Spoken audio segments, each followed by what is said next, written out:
A very warm welcome from Johnny and I to the Race of Champions Nations Cup. The drivers are being paraded as we speak at the Queen Elizabeth Olympic Park in East London.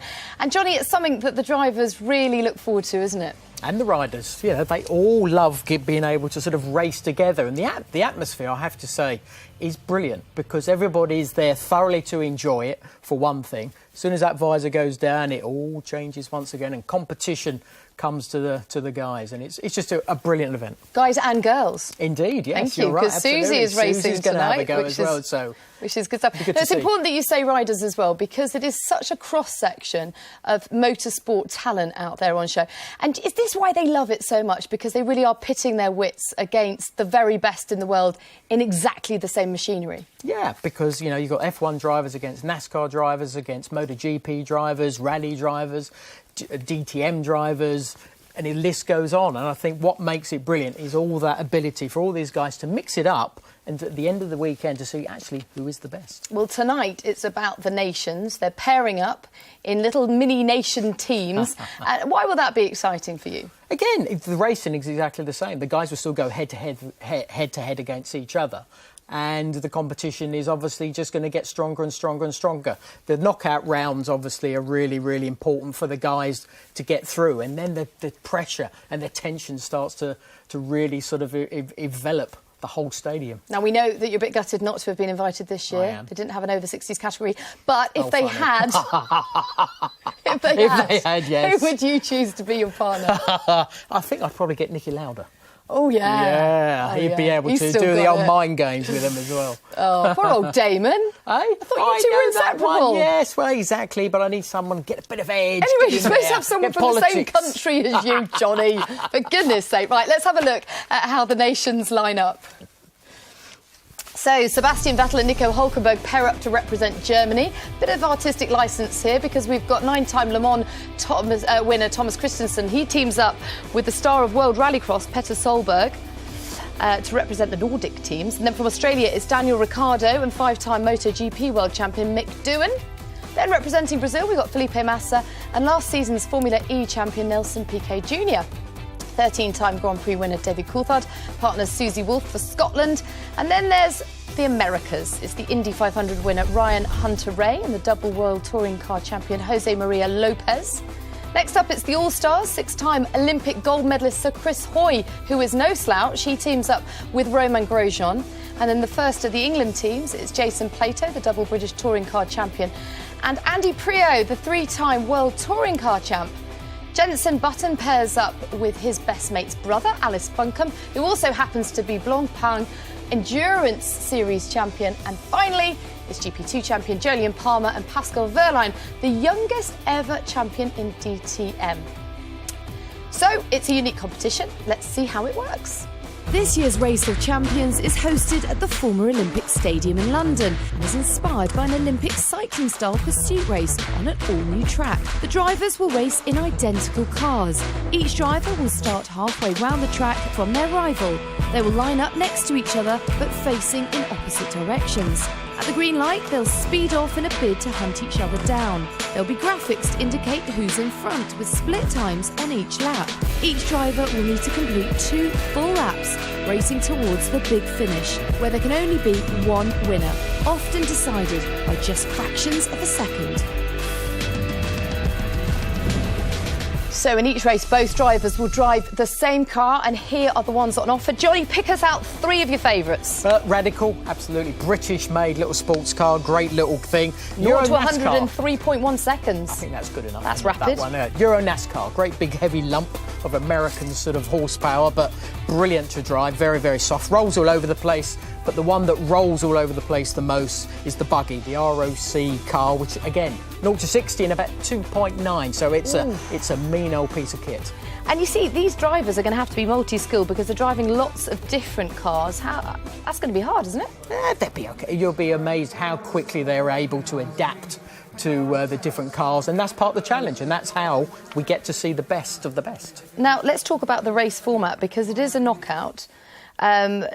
there is a preliminary round where the first two are decided as they go into the quarters. And then it's a straight knockout. Best of 3 races. So if it's 1-1, then they have a decider and they nominate the strongest man or woman to represent them.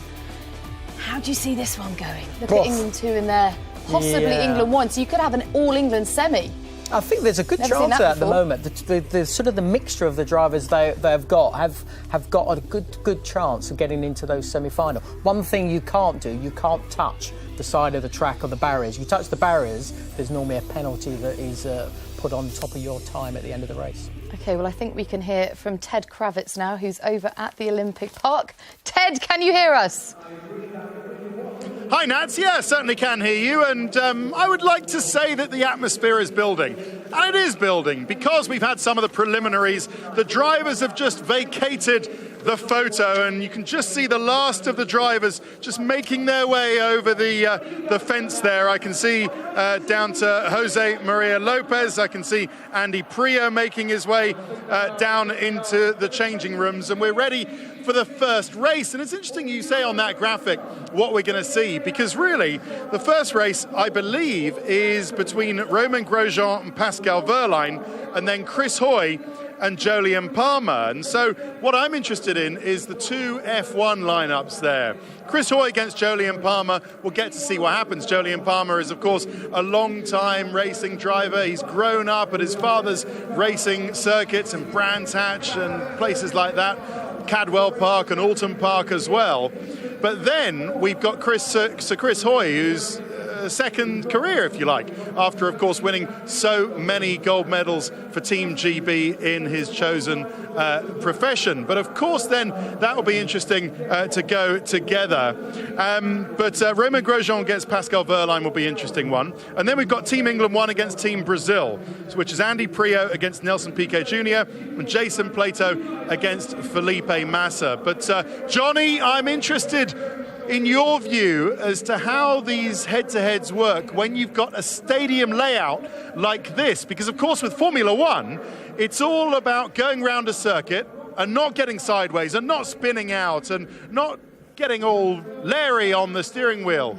Of course, in rallying and in touring cars, you're allowed a bit of slip now and again, aren't you? And it is going to be a bit of slip around here. See how tight it is. So, Johnny, do you think this gives the advantage to the rally drivers and the touring car drivers over the F1 guys? What do you think? Well, you'd always expect that, but you'll be quite surprised that it's all about not making a mistake. And if you don't make a mistake, you're going to benefit absolutely brilliantly from that. The difference is when the ROC started in Gran Canaria, it was actually sort of on a dirt rally stage. It's completely different now. Of course, it's tarmac. And what about the bragging rights that you earn from winning something like this? It's brilliant because, you know, it's something at the end of the year that everybody has thoroughly enjoyed, and that competition between all is pretty fierce the whole way through the stages. And I'm sure a bit of patriotism at stake as well?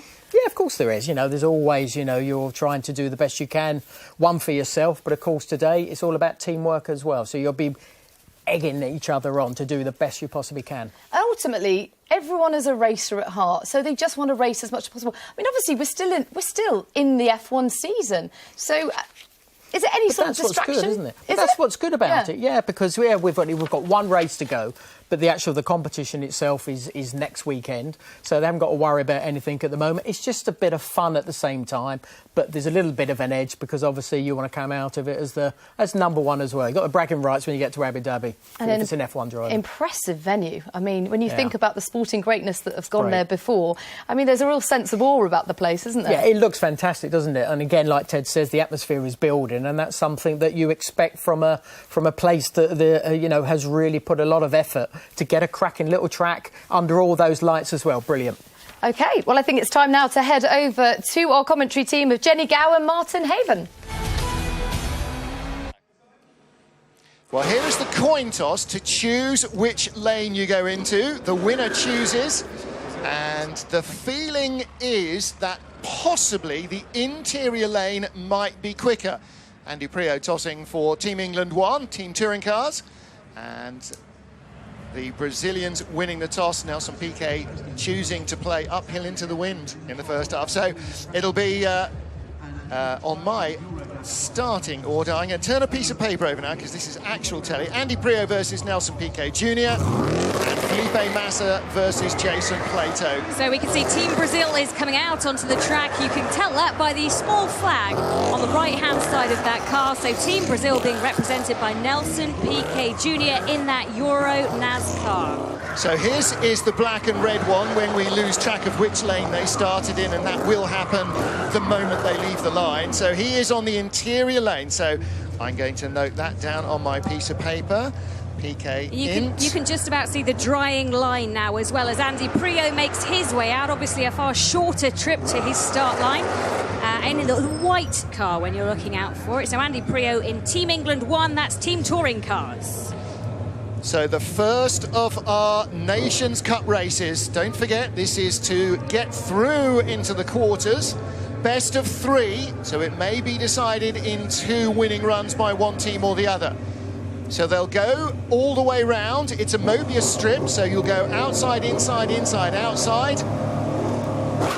Away we go for the first of our races. Andy Priaulx, a confident start, and the team have measured the start line is exactly equidistant from the first corner in each direction. And of course, since you use the entire track, outside and inside lanes, the teams are on the same length track. Nelson Piquet Jr. getting a little bit of a backslide on there as he goes around in the black and red car. So when they get to the line this time, it'll be the first full, complete lap, and that's where we'll get an idea of who's in front and who's behind. Priaulx with the power on at the line, so maybe out of the last corner, the external lane could be beneficial. Priaulx 0.769 up. I'm calling that 0.77 because I'm lazy. Nelson Piquet was warming the tyres and brakes assiduously when we saw him on the track, and Priaulx will have been doing that as soon as he left the driver changing area. The checkered flag is being prepared as they come round these final corners. All about control now for Priaulx. He had the advantage first time. He's got the drop on Piquet. It's 1-0 to Team England 1. So it is now sudden death for Felipe Massa, the Brazilian who was world champion for a quarter of a lap, wasn't he? Will now have to go up against Jason Plato. So Priaulx with lots of wheel spin at the start, and the margin of victory very small indeed. 1 minute 7.5 to 1 minute 8.0, so half a second of wheel spin can cost you the race. Jenny, it's going to be very close indeed, and the temperature's dropping all the time. I have to say, as Nelson Piquet Jr. came around the final bend, you just saw him clipping the side of that curb. That was costly for him, although I'm not sure he could have made that back. Well, now then, let's talk about clipping the walls and clipping the curbs, because in previous years, as you know, we have had a yellow card and a penalty system for hitting barriers. If you clip a barrier once, you'll be shown a yellow card. It'll come up on our on-screen graphics. If you do it a second time, it's a 5-second penalty, and for each subsequent touch or each subsequent time a wheel goes fully inside a curb, it's another 5 seconds. And you will not make those penalties up on the track. So, in the Mercedes SLSs, Felipe Massa on the outside, and Jason Plato, is that right? Yeah, that's absolutely right. Jason Plato on the internal of the laps, and it is Felipe Massa on external, both of them in black cars, so you can't tell the difference there. Look out for the flags, and they're off! Okay, so Plato with the white stripes and Massa with the orange stripes, but yes, sexy matte black beasts in this GTS version of the AMG SLS. 510 brake horsepower, 650 Newton meters of torque, lots of speed. This is the fastest car in the event this weekend. Top speed over 300 kilometers an hour. Clearly, they're unlikely to achieve that here, and if they do, it'll be racking up penalties and damage bills, and this is going to be close. But Plato's in front at the end of lap 1, and that is very good news. This could be a 2-0 whitewash to England. There's only 4 tenths in it, though, not a lot at all. Big in this slidey moment. tight and windy circuit around inside this Olympic Stadium. Halfway around again, and the drivers can look at the big screen if they have a moment, but they say they are very aware of where their rival is, because you pass each other 4 times in a race, or 3 times in a race and once at the finish. Here we come. Piquet's got the hoof down, Massa's rather has got the hoof down, but it is Plato that wins it, 106.95, and Massa loses by 9/10. Disappointment then for Team Brazil, who get knocked out at this early stage of the Nations Cup. As you can see them coming across the line, that is what half a second looks like. Yeah. So, a England 2, Brazil 0 scoreline there. This is not football, Martin, you can tell that much. Certainly isn't. A, they're not earning as much, and B, they won. So Felipe Massa, well, Piquet certainly had the advantage there, having NASCAR experience, but of course, he's never raced a NASCAR or driven a NASCAR, anything as small as this stadium run. But whoever was alongside Jason Plato there has been in a winning run. So, the early scalps then to England, 2-0 going in to the next race. It's the All-Stars versus the Young. It's Chris Hoy versus Pascal Wehrlein. Join us after the break for that.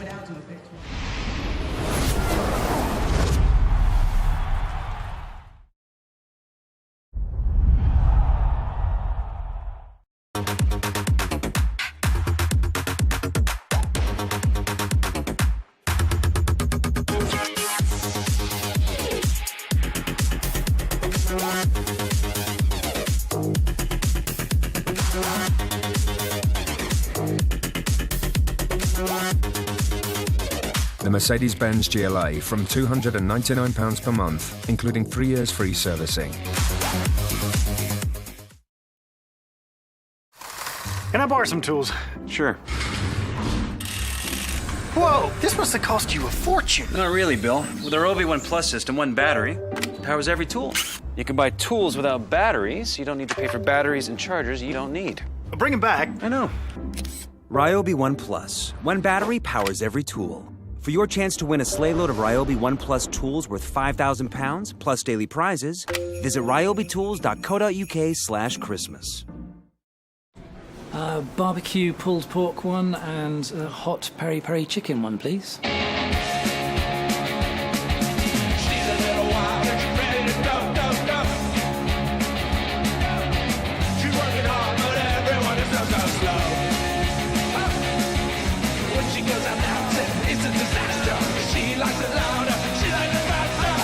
Live bolder this lunchtime with Big Flavour wraps from McDonald's.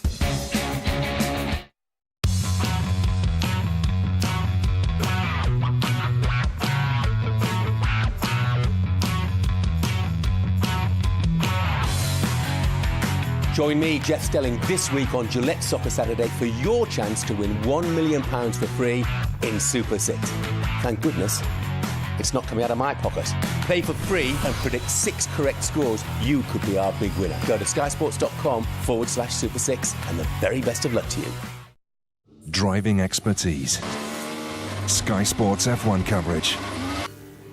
Sponsored by the FairFX currency card.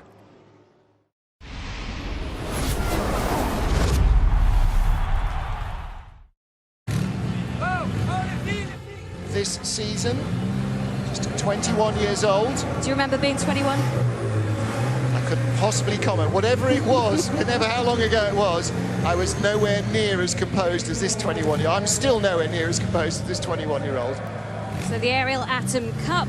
Oh no, they are in the KTM Crossbow, my apologies, and they are ready to go. 5 lights on.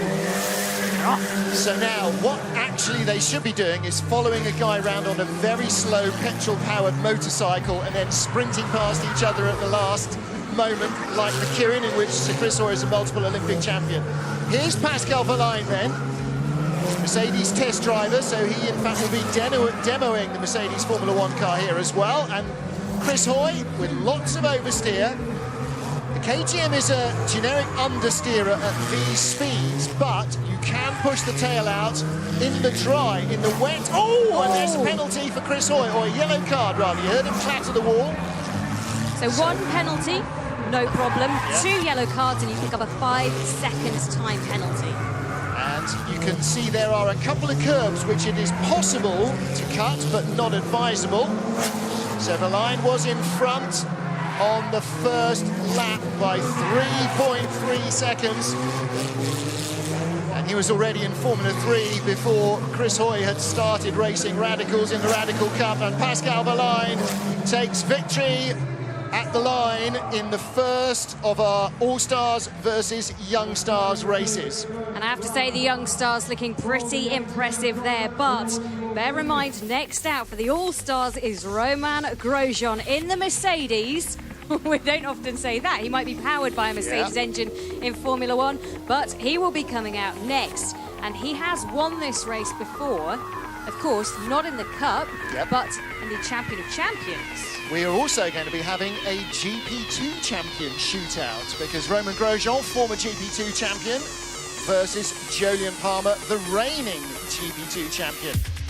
So Sir Chris Hoy unexpectedly fired up into the upper echelons here this weekend to compete against the big boys. And Pascal Verlaine, the DTM champion, strikes first for Team Young Stars. And there's another young star, young Master Massa. He's already got his grid lined up. He is a phenomenally quick driver. Burned the tyres off the Red Bull, hasn't he? Have you seen that? There's nothing left on them at all. So we can tell you Romain Grosjean will be in the yellow striped or orange striped car, and in the white striped car it will be Jolyon Palmer on the internal of the lanes. It is Grosjean then with the yellow stripe, so he's in Bumblebee. Jolyon Palmer in the black and white one. I thought you were going to go Hornet or something. No. Skunk.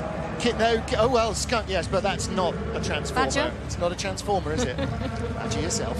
Here we go then. So this is must-win for Jolyon Palmer. Did he jump the start? It was a good getaway. Penalty if you do jump the start. What about Romain Grosjean then? Still in a Lotus driver's suit. One more weekend as a Lotus driver. And then he will be heading to the team in Banbury, the newest team in Banbury, Haas F1. So Grosjean with the black and yellow. You're looking at Joe Palmer, son of Dr. Jonathan Palmer. Palmer himself, of course, was a Grand Prix driver in the 1980s, won the Jim Clark Cup in his normally aspirated Tyrrell. You can just see at the split then that it is Romain Grosjean who takes the lead by 6/10. Well, 6/10 is close. You know, we talk about that being a large margin in motor racing, but this is very difficult, controlling the slides. If you get a bit of a tank slapper going, that's 6/10. And Palmer has absolutely messed up that last turn coming in, took far too much curb, ran wide, had to almost stop the car to get it going again. I think he's handed this to Grosjean. Romain Grosjean with a 6/10 advantage. He's already coming out to the final corner to the line. It's a big win for Romain Grosjean. And as you said, Joe Palmer a long way behind and comes across the line in second place, but some 6 seconds back nearly. Grosjean's left the stadium almost before Jolyon Palmer gets to the line. Jolyon Palmer, of course, taking the seat of Romain Grosjean when he leaves, and Jolyon Palmer becomes the new Lotus driver. So another Brit going into Formula 1. Fantastic news. Fantastic news for Jolyon and for his dad, Jonathan, who, of course, his day job is not only running the Bedford Autodrome, but also running the MSV group of circuits, Alton Park, Brands Hatch, Snetterton. Look at the focus there on Romain Grosjean's eyes. Such a complete driver in the last couple of years. Well, we have a report that Jolyon Palmer picked up a puncture. Now, that may have been on the curb. It may not have been on the curb. That might have been the reason why he went on the curb. The deal is, if you have a mechanical problem with the car or a puncture, then I think at this stage it may be tough luck. I've got a funny feeling. When we get into the individual races, we will rerun a heat where a car or a driver has a problem like that. But I think from previous years' experience, it is taken as that's just unfortunate, let's rock on with the show. I've got a feeling that puncture would have happened as he came around that final turn because he took the curb far too tight. And there's a lot of new asphalt there, so I think that would have been enough to give him a puncture. But we will find out. We've got pit lane reporters down there and they will get back to us and let us know, I am sure, exactly what happened. Indeed. Neil Cole and Azzi Fani are downstairs, but Grosjean is getting into another car. And he is getting into the Radical SR3s, which means we are going for another heat. Now, that's Jolyon Palmer on the left in his Lotus overalls. So... we definitely know Romain Grosjean with the number 8 on his F1 helmet will be taking to this in the decider, in the Radical. And he should be up against Pascal Wehrlein. So All-Star versus Young Star winner, Pascal Wehrlein winning it in the KTM Crossbow, should go into Radical. And he will face off against Romain Grosjean for the All-Stars team. Toto Wolff down there in the black jacket alongside Jenson Button in the beanie and the car coat. Felipe Massa. Everybody watching because they practiced yesterday in appallingly wet conditions. They've had a little bit more practice today, but they're all watching really intently what everybody else does. And this is something you almost never get a chance to do as a racing driver. Watch the other guys that you're competing against while they're on track, because normally you're on track at the same time. And drivers often say, you know, if they come and sit in a commentary booth, they see so much that they would never normally see. Jenson Button's done more of that this year than he would have wanted to. Yes, someone rather unkindly tweeted that 2 laps around here would be as much as Jenson's had seat time in the McLaren Honda for most of the season. It's not been a good year for them, but he's having fun here this weekend, and it's an event that he hasn't done since 2009. He was really keen to come back, especially in front of a home crowd. Yeah, he came to Beijing in 2009, hot from victory in Brazil. So Romain Grosjean, GP2 and GP2 Asia champion. And he is our 2012 champion of champions. That was a very busy 12 months for him, because of course in that period he also made his Renault debut in Formula One and got dropped as well. And it's a very unusual driver who skids off on re-entry and then manages to find a more permanent seat in Formula One. Normally, if you're out, you never come back in. So this is Pascal Wehrlein, young German, who is looking for a seat in Formula One at the moment. He's a test driver for Mercedes. What do we know about Pascal Wehrlein? Well, he's German. And Mauritian. Yep. He is also the reigning DTM champion. And he has his eyes set on you. The 2014 runner-up as well last year out in Barbados. Slightly warmer than London. How did I get this gig and not Barbados? just pure good luck. I know. And for a youngster to come straight in against a whole host of drivers of the caliber that he was facing, and just to come in with no expectations and no nerves and rock in and almost win the thing outright. Remarkable. David Coulthard had to really pull out something special to defeat Pascal Wehrlein. So now he's firmly on the map. 20 years old, he claimed the DTM championship. He's now 21.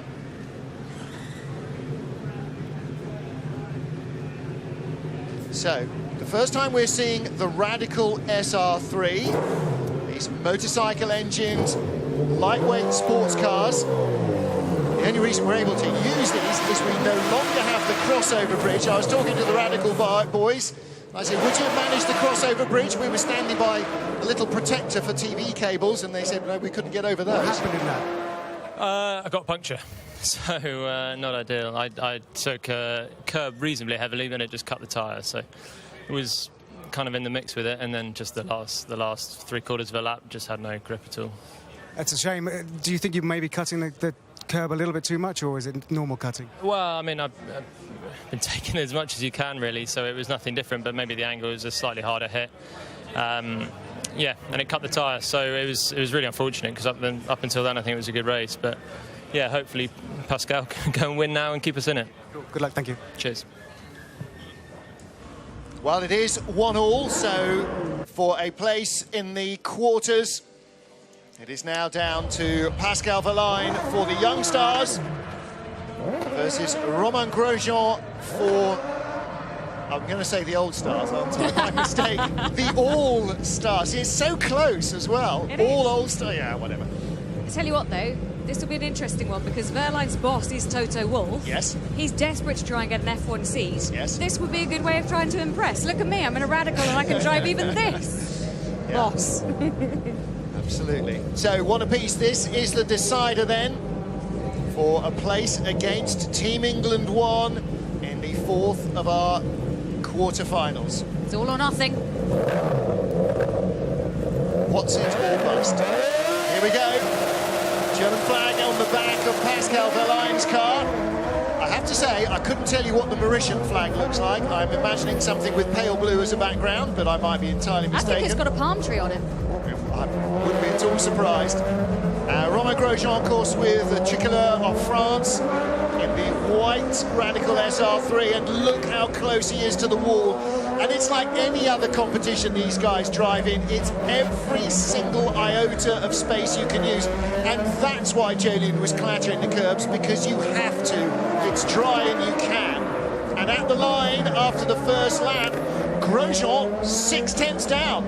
Wehrlein is flying. Romain Grosjean really needs something special now, Jenny. Yeah, absolutely. As they come round, just half a lap or one rotation to go, we will have a decider. So Grosjean is definitely down at this point. Wehrlein absolutely flying out there as he comes round to the final turn at this Olympic Park. And he is going to get to the line first, surely. Through he goes, and Romain Grosjean is defeated by nearly a second. Stunning driving again from Pascal Wehrlein. You may not know his name, but you will by the end of this evening. The young stars go through. So Jolyon Palmer alongside Pascal Wehrlein will go through, and they have managed to defeat Romain Grosjean and the all-star team with Chris Hoy. And by the way, they choose the driver that goes into the decider by putting the winner of each of the 2 previous heats in. And look how close he was to a yellow card, but he gets away with no penalties. Well, he was beaten tonight by England's Jason Plato. We can hear now from the Williams F1 driver Felipe Massa, who's with Ted Kravitz. Well, certainly look like you enjoy yourself, but what was that? That Merc's a heavy thing. Powerful though out there. Yeah, for sure. It was not so easy. I mean, to get 2 very professional touring cars straight away in a touring car. So, but I'm happy anyway. It was we tried everything we could, and I hope the next one will be better than the start. The start was for sure not positive. Is that a key thing round here, is that you've got rally drivers, you've got touring drivers, car drivers, they race a different way. They're twisting it and slipping it, and you can't do that in Formula One. No, it's a little bit different compared to what we're doing, you know, but it was nice, it was fun, and I think it's always nice to try different cars and trying to be competitive. So for sure, it was very close, but they were better. Okay, just finally, I need to ask you about tomorrow, the big kart race. I know you run your own huge kart race in Brazil at the end of every season. You're looking forward to that here, though, tomorrow? Yeah, for sure. I'm sure it can be better and more competitive in the go-kart race and in this car, but we need to wait tomorrow. For sure, this freestyle or whatever you call, you know, to do before as a qualifier will be not easy, but we'll try to, you know, start as forward I can for the go-kart race. Thanks very much, Felipe. Thank you.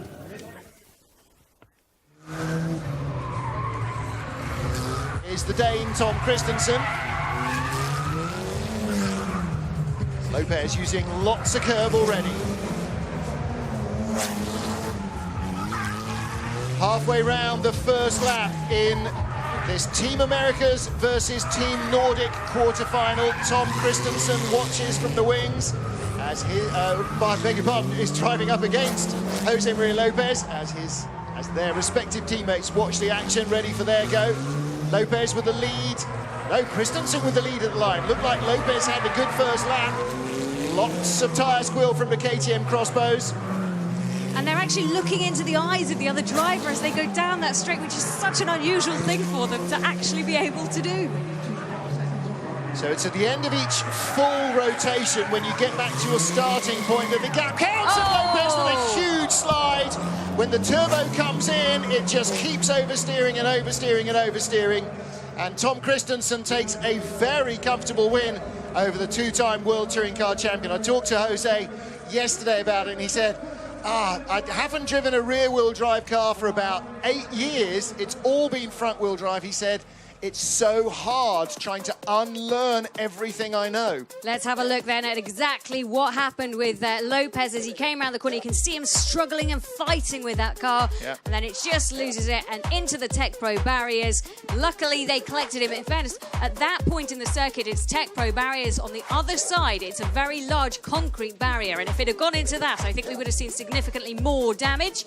But the marshals and stewards will come out, just reassess and put everything back together. Well, Tom Christensen goes off and has a little celebratory pause of the action. Look at the focus in those eyes of Lopez. Yep. Christensen, the Nations Cup Team Nordic with Petter Solberg last year. They're our defending champions. They have a win against Team Americas. Last time Jose Maria Lopez drove a rear-wheel drive car was testing for Renault Formula One in 2006. 9 long years ago. So, the second of our Nordic drivers then, our reigning Nations Cup champions, Petter Solberg from Norway. The only man to have won World Rally and World Rally Cross Championship titles. And he will be up against Ryan Hunter-Reay, the 2014 Indy 500 winner. His third race of champions and one of the nicest guys in the paddock. He's wearing a yellow race suit, so that's how you can tell him out, because he stands out like a banana. Yep. And he will be in the red and black NASCAR. So these 650 horsepower NASCAR stockers. They are heavy beasts as well, those NASCARs. I think they're the heaviest car we've got out here. Yes. And not quite the best power to weight ratio. 371 brake horsepower per tonne. 0 to 60, 3.2 seconds. So the twin turbo 4-litre V8 in the Mercedes producing 510 horsepower. This produces 450. Normally aspirated 5.7 V8 on carburetors. Power! Away they go. Could you be more excited? Oh, yeah, I could be, but then I wouldn't be up here. Better. I'd be down there. Oh, this is going to be close. Look at them coming through the first split. This is just the half. Solberg is down at the moment. Nelson Piquet famously compared Formula One in Monaco to like trying to race bicycles around your front room. I think this must feel very much the same. These things are not built for tight turns. And at the line, it is the white car of Petter Solberg that goes through in front. Hunter-Reay must win to keep Team Americas in the frame. Otherwise, our reigning Nations Cup champions will canter on into the semi-finals. Solberg is barely in control of it. He has spun. He's ended up in the pit. So that means, I think, by default, that Hunter-Reay may well go through, even though he was down, because at the moment, Solberg is jammed, a little bit like Greg Rutherford, in the sandpit. Yeah. And along comes Hunter-Reay. Didn't quite realise what had happened. Are we allowed overtaking in this game? Oh, yes. No yellow flags. So Hunter-Reay finishes and now chases Solberg to the line, because why not? Oh, no, Solberg just bails out and he realises that the jig was up 1-1. So... this is going to be good to watch back. Have a look at this. So Solberg comes round and he thought he was in control, but the back swings out like a pendulum. Yeah. That's a classic tank slapper. It went left when it needed to be going right. Look at that. Jason Plato, Tom Onslow, Cole watching. There's where it steps out on him, and now he's got to try and get it to change direction, and it does. It just doesn't stop changing direction quite as much as his four-wheel drive, four-wheel steer rallycross car might have. So coming out next will be Tom Christensen against Ryan Hunter-Reay in the Ariel Atom Cup. Look at that. Jenson Button loving it. Look at the sympathy. No sympathy. Oh, bless him. Yeah. That's drivers for you. Certainly not laughing at your rival's mistakes. Yeah. I believe the word for that is Schadenfreude. Well, let's get down and hear from Felipe Massa about his experiences with Azifani. Felipe, such a shame, just the one lap for you, but it's great for you to be back after such a long absence. Yeah, very shame to start like this. So I really hope tomorrow will be better. and it was not easy to start straight away with the two very good touring car drivers in the like a road car. You know, it was not so easy, but we tried everything we could. Tomorrow we try better. How did you find the Mercedes? It was nice. It was nice, but for sure no experience at all with the track, with the car, and anything. But it was good fun, and it's amazing the organization of the event. So thank you very much for inviting me, and I will push even harder tomorrow. We're back at a stadium again this year. How nice is it to be in this sort of format? I think it's very nice. I mean, the place is amazing. I think that people can see everything in a proper way. So the organization is really well. I mean, what they're doing, I mean, making the asphalt in the middle of the stadium is amazing. So, yeah, I think it's really nice. Thanks a lot, Felipe. Thanks. So Felipe Massa there, the Williams driver with his son Filipino. And little Felipe has been going around the F1 world with his dad all this season. So let's go down to the pit lane again.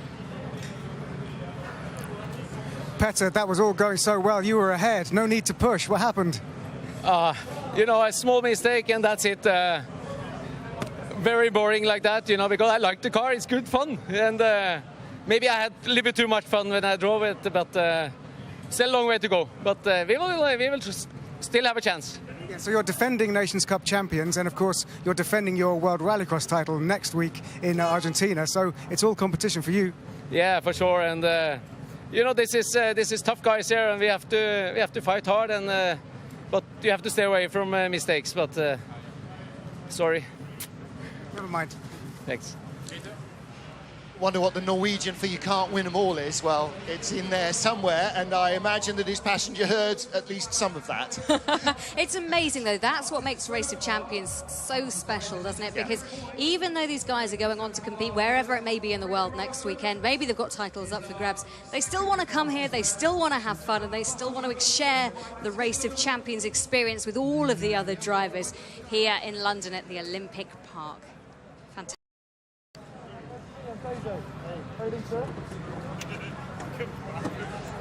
Deciding action in London's Olympic Park.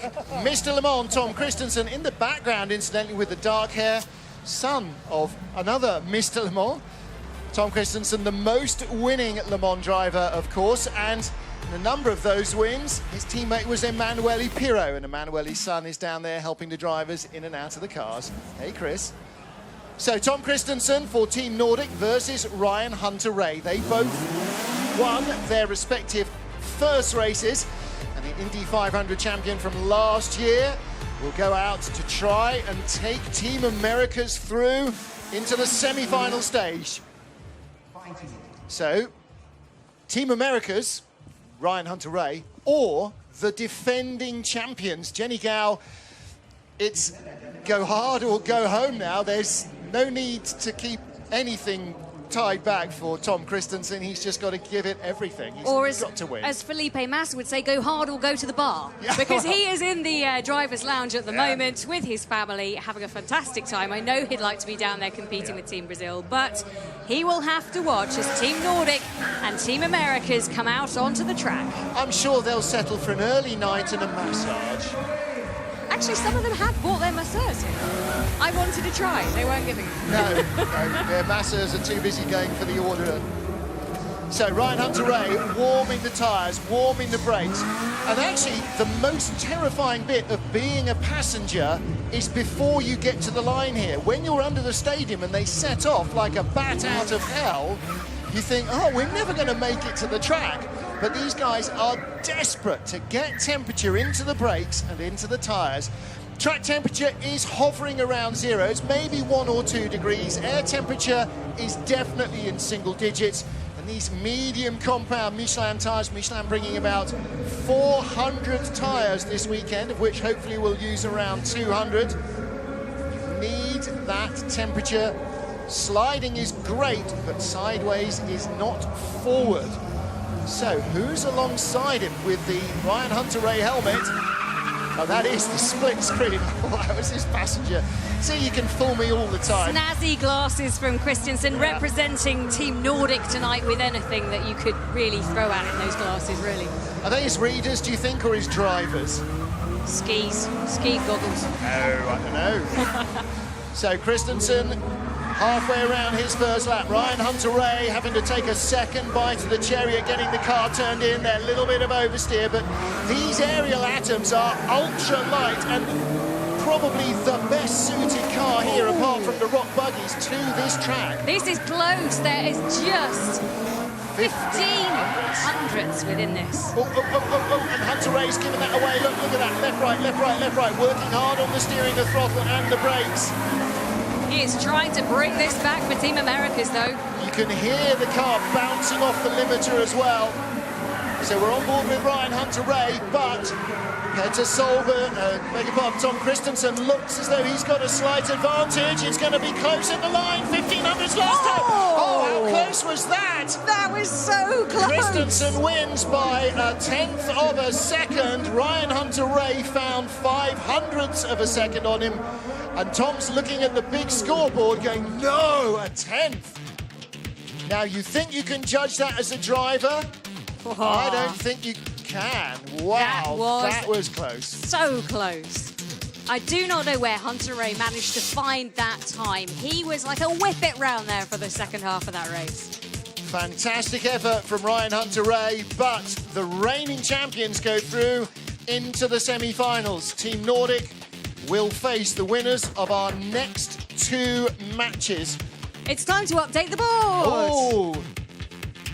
Nordic is going in. So Nordic are our first semi-finalists, and they will face either Team Australia or 6-time winners Team Germany. They do have a new driver, though, with them this weekend in Nico Hülkenberg, a man who is obviously quite new to racing, just won Le Mans this year. Yep. So nothing to worry about there alongside Sebastian Vettel. Well, listen, he had one other weekend in between Grand Prix where he went racing, and that turned out all right. I wonder if that's an omen, because, of course, next week he'll be racing Formula 1 again, back to the day job. I hope they take some of the technique they learned from these buggies across and through. I want to see them clutch kicking their cars around the circuit. That will be excellent.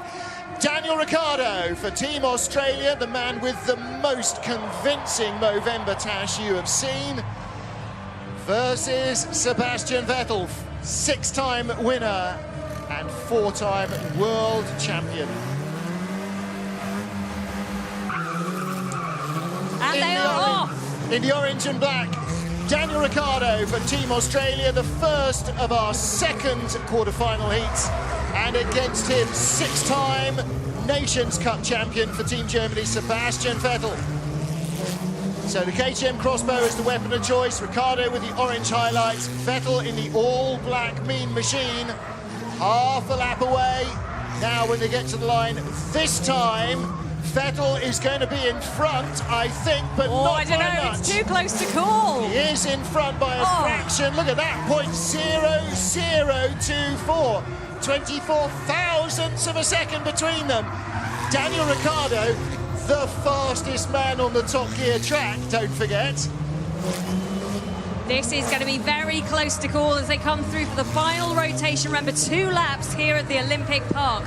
Who is going to get this? Is it going to be Germany? Is it going to be Australia? The slightest slide is going to give this away. Ricciardo could carry the speed to the line, but too much speed. And it is Vettel who claims the win. Ricciardo, power oversteer out of the final corner, cost him that half a second. And Vettel kept it neat and tidy. It's not how much you drive, it's how little. And Sebastian Vettel, the king of Nations Cup racing, does it again.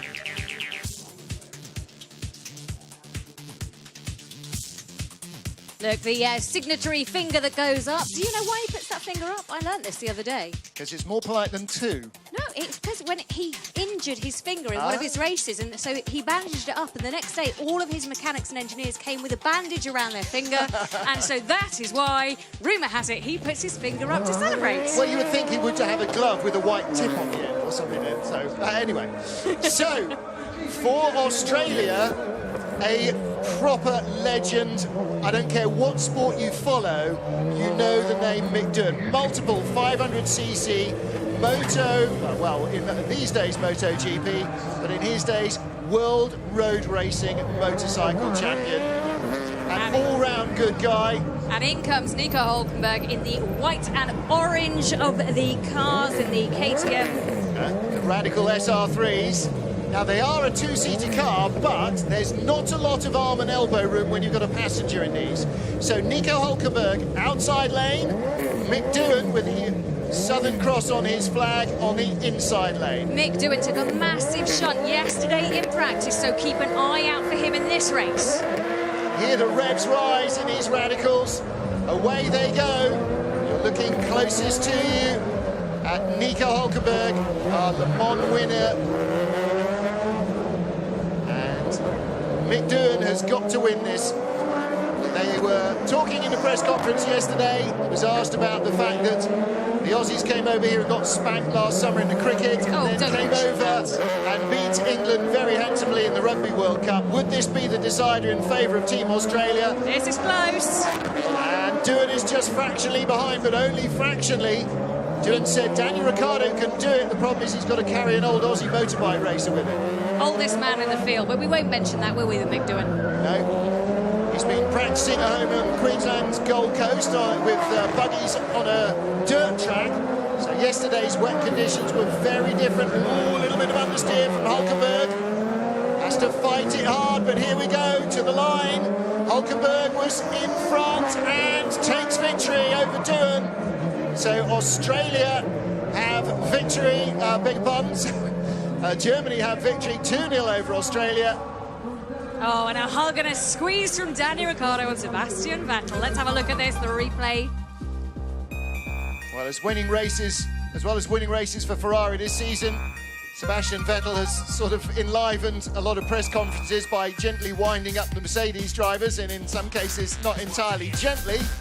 And clearly he was winding up Ricciardo there as well. So it'll be Germany versus Nordic going into semi-final one. So multiple champions versus reigning champions. That's our first semi.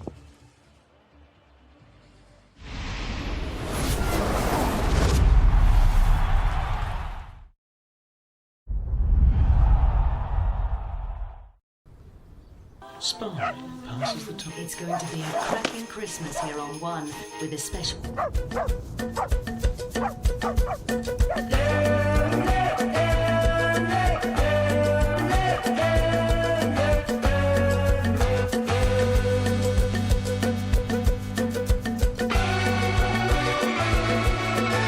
Visit Halfords for half price on selected kids' bikes. And we'll even store it for free until Christmas.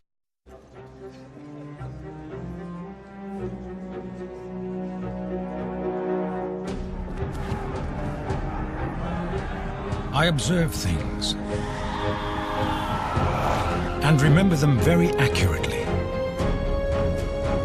I think that even the way in which a man shaves in the morning is well worth recording.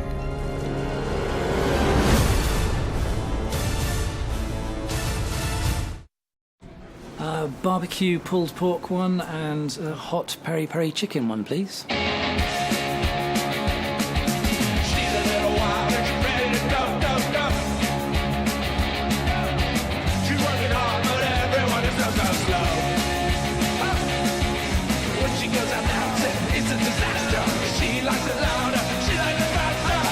Live bolder this lunchtime with big flavour wraps from McDonald's.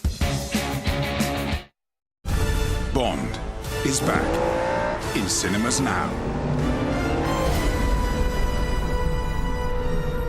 And you can bring the excitement of Spectre straight to your home.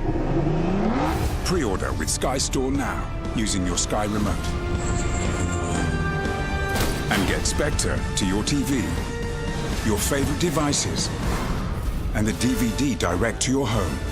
Own the action now with Sky Store pre-order. Efficiency through control. Sky Sports F1 coverage, sponsored by the FairFX corporate card.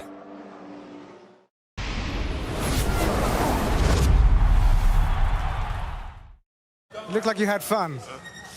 Yeah, it was very close. We were just wondering who was ahead on the first lap. I think, I was happy with my second one. Maybe Danny had a mistake, but it was very close. Is it between F1 weekends? Is it good to come here and have some fun and race against the same faces? It is actually. You know, it's my first year doing it, and I wanted to do it in the past, but it always clashes with my Australian summer. So it's really cool this weekend to be here. And I mean, right now we obviously Abu Dhabi's next weekend, but we're not thinking about that at all. It's just a nice way to switch off and enjoy some good camaraderie. Give us an idea what it's like out there in the Olympic Stadium. You've done Race of Champions a lot. How different is it with this new format? Yeah, I missed the bridge. I think the jumping bit was quite nice, but I think the format now that you start the opposite way is quite interesting. And hey boy. He's making his way to dump his helmet at the moment. Yeah, I think the track is actually good fun. So it's cold, but it's still good fun. Thanks very much. Now, it's funny because we used to see Daniel smiling, but I tell you what, they were gritted teeth because he would not have liked losing to his old teammate then. No. No matter what the format. No, definitely not. But again, that's what it's like. You know, you get Mick Doohan walking past and they're all grabbing each other and hugging each other, and it's a great environment for them to be in. Daniel was absolutely right. They're not thinking of next weekend. They're just having fun today. I mean, you say switch off, but they're competitive creatures. They're going to be fighting it out to the last, aren't they? Oh, yeah, of course they are. And that's all part and parcel of being a racing driver or a motorcycle racer or whatever it may be, a sportsman. So it's great because I think, you know, the racing itself, we can see sometimes how close that racing can be. And if you make that little mistake, there's quite a big difference. Because Daniel definitely had a lead on him at the start. Yeah. And then a little slip up, as you say. OK, let's remind ourselves of the state of play then. We've got confirmation of our first semi-final between Nordic and Germany. And, of course, the first round that you saw was just for a place in the quarters, which is going to be between England and the Young Stars. England beating Brazil 2-0. You're not going to hear that very often, I'm sure. But they're up against the Young Stars next. And how do you see that one going, Johnny? I don't know. It's going to be interesting to see. But the Young Stars, you'd sort of think they'd have a bit of a chance, I hope. Are you surprised that Jason Plato beat Felipe Massa? Not really, no. Well, he's a tin-top driver, has been for years and years and years and years and years and years. So, for him, I think it's not surprising to get into one of these things. No problem. OK, well, a member of the All-Stars team, Sir Chris Hoy, took an early bath and Ted caught up with him. Not actually in the bath. Just explain, if you can, to people who wonder how you can go from excelling in one discipline to, well, also excelling in now motorsport, your sort of chosen colour. I've gone from excelling to being reasonable. You know, I've got to a level where I can enjoy. I mean, the great thing about motorsport, I think, is that you can compete as an amateur with the very best in the world. You know, you can go to Le Mans, hopefully, and compete as an amateur gentleman driver with guys like Tom Christensen, Alan McNish, amazing drivers, legends of the sport. And I can't think of any other sport that you could compete on the day against the very best in the same venue at the same time. You know, I was at the test day at Le Mans this year in an LMP3 car with Ginetta Nissan, and I was on the track with Mark Webber, Nico Hülkenberg, you know, guys like that, driving past in the Porsches and the Audis and the Toyotas.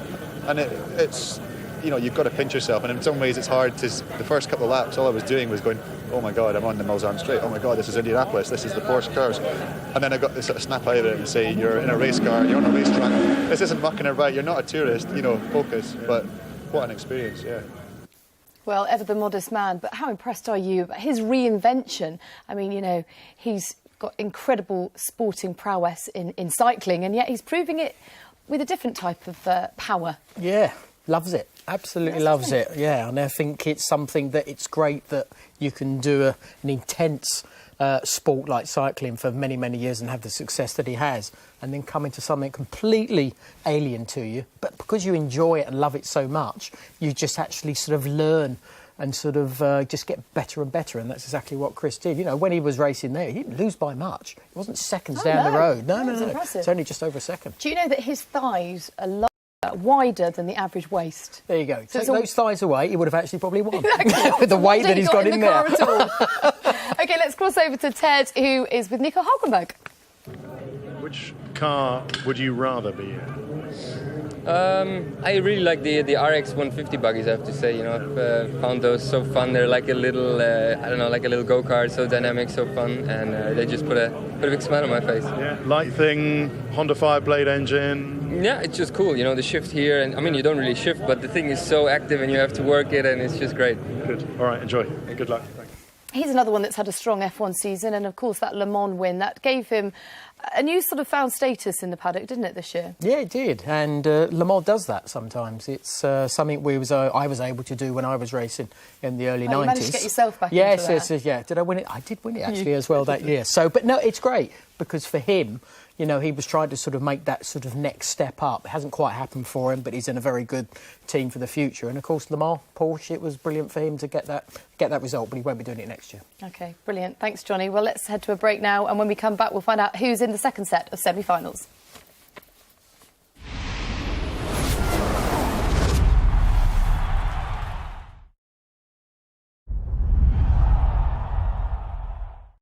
Blow me a kiss from across the room. Say I look nice when I'm not. When you need to see a specialist, AXA PPP Healthcare can find you a choice fast. Past my chair, little things mean a lot. Now and forever that So you can get on with your life. never, little things mean a lot.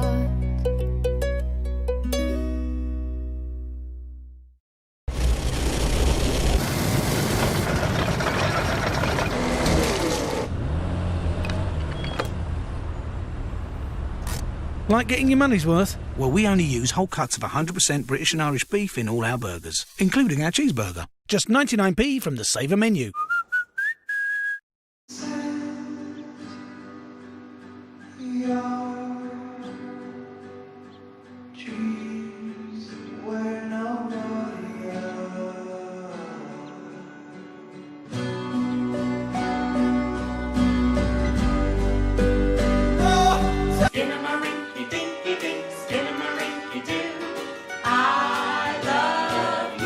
One-touch access to wireless sound in every room.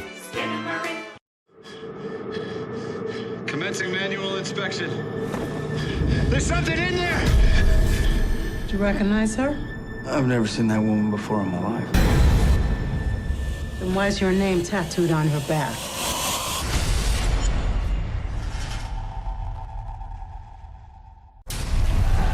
Superstars of world football go toe-to-toe. El Clasico, live only on Sky Sports. Driving expertise. Sky Sports F1 coverage. Sponsored by the FairFX currency card.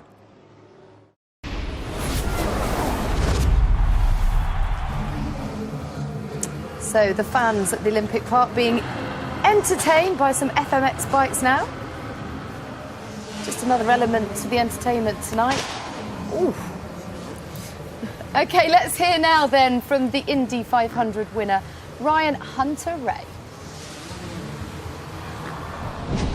Leave the competition so early, especially how hard you worked and how close it was. Yeah, absolutely. You know, had a great first run in the stock car, advanced through past Petter Solberg there. We had a really good run. I thought I had a good run that one, and then got to the second, that Ariel Adam, and you know, it's really a really tough car to get perfect on a lap, and going up against Tom Christensen, you know, he's a master at this game, and to be that close, I thought I had him. I had a great second lap, put it all together, but that's Race of Champions. You know, one little slide in one corner can cost you your day. But I feel like I had a great day.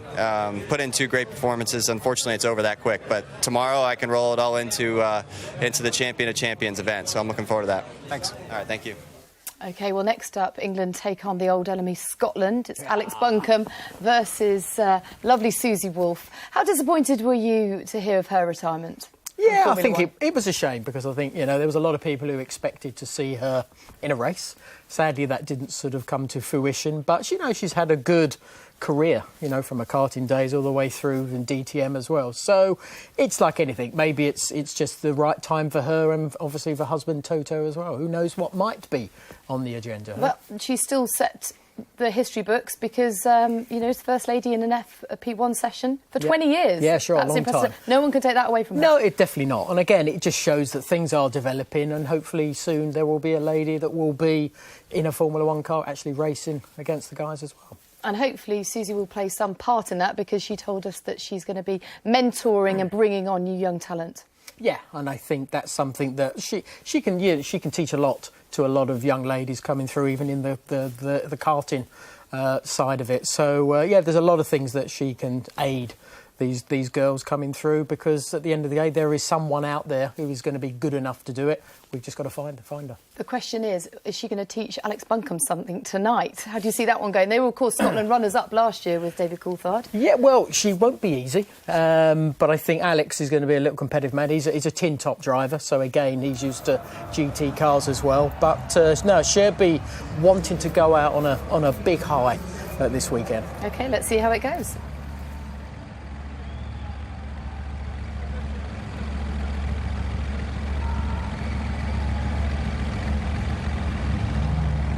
Now then, we've got the Saltire on Susie's car. However, we've got the Union flag on the Team Somerset car. Now, at the very least, being Team England, it should have a St George's cross. I'm going to, in lieu of a safety car, have a mini rantette about that. I might not let you.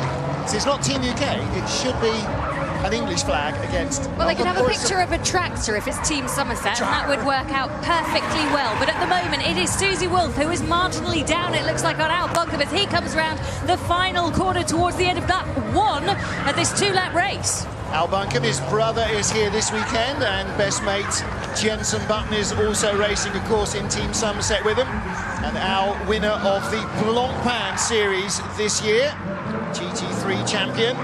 And he had the advantage at the end of the first lap. Susie Wolff needs to find something very special in this Mercedes now on the last half of the lap. Nail-biting time to her husband, Toto Wolff, but I think it's going to go the other way to Al Buncombe. And he takes it at the line, a significant margin of victory. And it is going to be up to David Coulthard to claw this back if it's going to go into a third decider.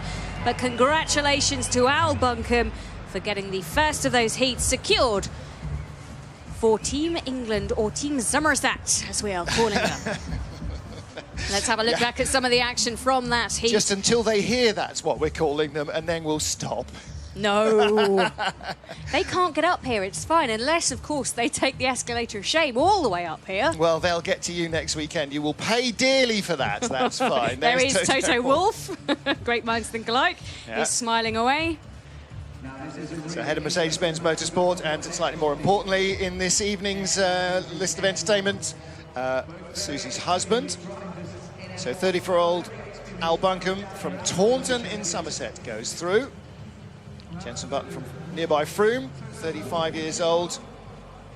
Do you know what? It must be quite a relief for Toto Wolff to just be able to come here and have fun. He's had to deal with the two drivers this year of Nico Rosberg and Lewis Hamilton, and then he comes here and he can just go, you know what, woohoo, I can just have fun. Do you know, there are a few people in Formula One would like to have his problems. 1-2 in the drivers' points and the Constructors' Championship. Must be awful, I know. Right, Jenson Button is out on track. You can see him, and whoever is sat next to him in that vehicle, I feel sorry, because he is trying to warm those tyres up, and it's not the smoothest of rides, is it? No.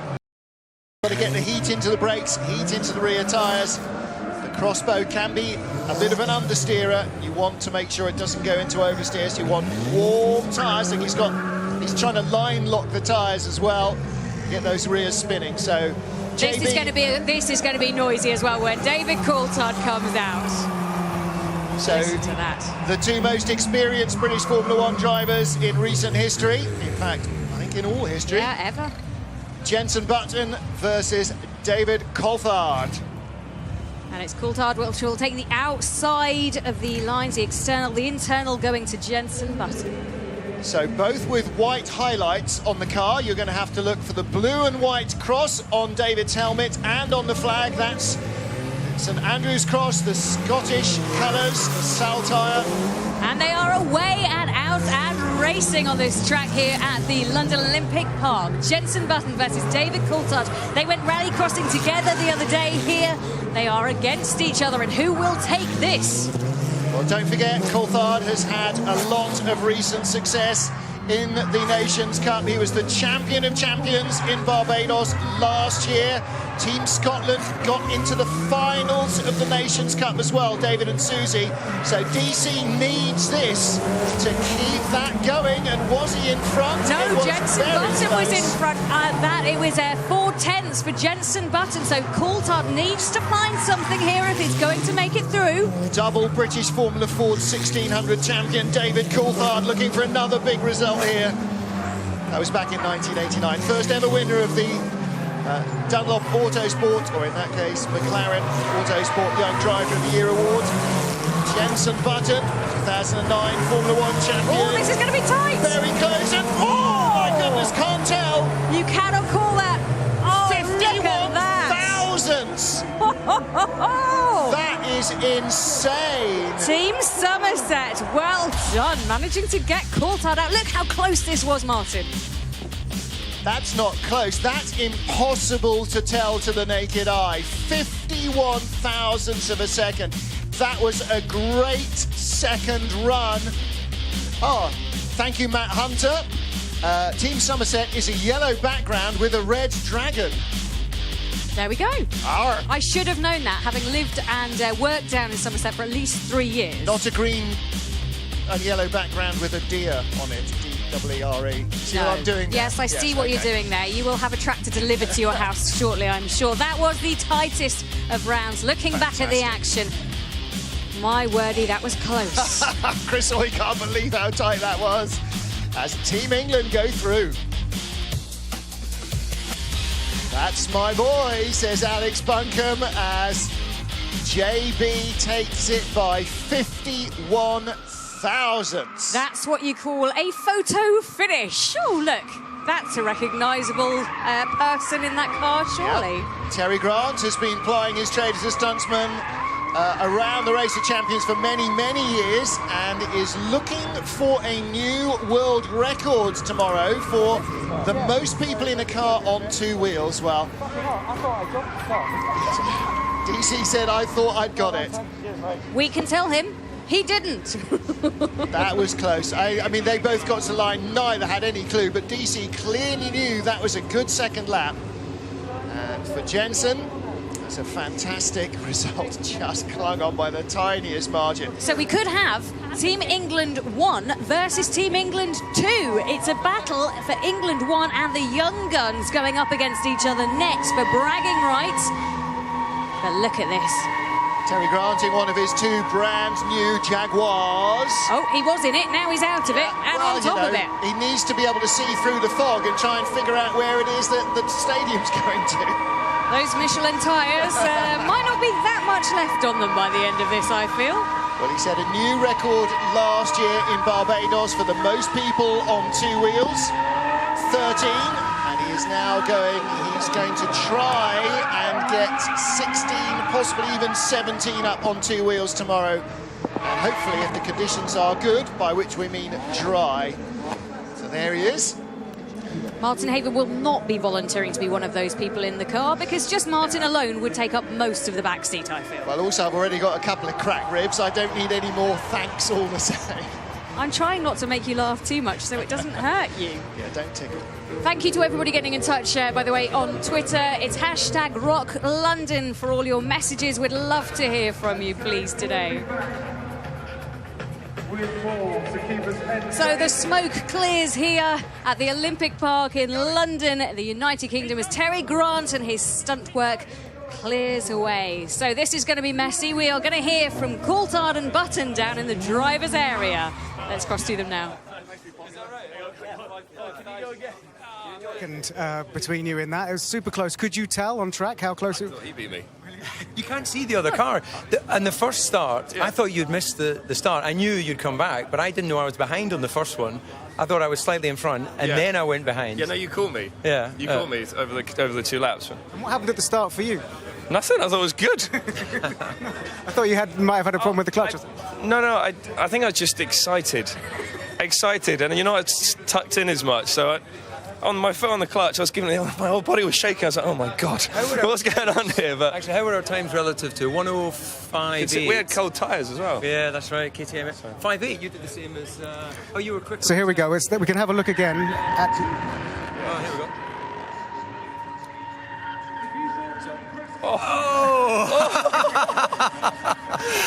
I should have got my willy out. I was going to say that, but yeah, I probably wouldn't. There's a camera here, but well done. Well, look. Always a pleasure. There's not a lot you can say to that, really, is there? Very relaxed drivers at the moment. Jenson Button, David Coulthard, of course, as you said already, Martin, two of the most experienced Formula One drivers this country has produced. And two gentlemen that still continue to have an awful lot of fun. Just awful. Oh, you are awful. Terry seems to have lost his car. He's found it. He seems to be swapping between cars. He leaves one running and then pops in the other one. Well, obviously, that's what I do in the car park of a Saturday night when I've got nothing else to do. Yeah, Terry is a menace at his local McDonald's. Other donutting car park options are available. Nice bit of parking. Well done. Very good. I think he's just passed his test. Yeah. He fails it.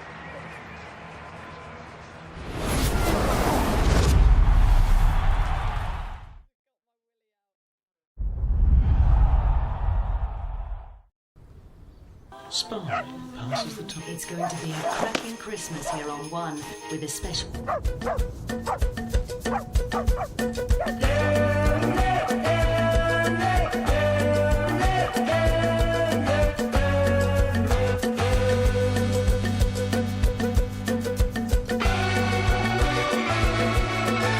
Visit Halfords for half price on selected kids' bikes. And we'll even store it for free until Christmas.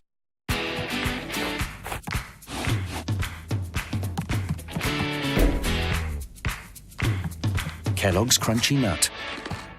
Deliciously nutty flakes drizzled in honey.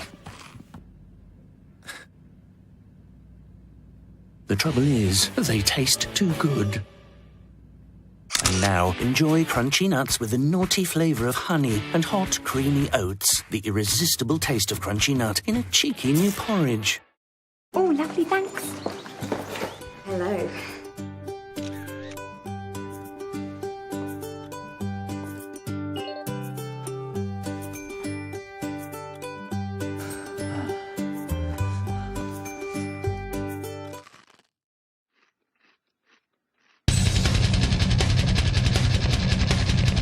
New cheesy garlic twist. 50% off on all pizzas this week only. Order now from Pizza Hut Delivery. Manchester City against Liverpool.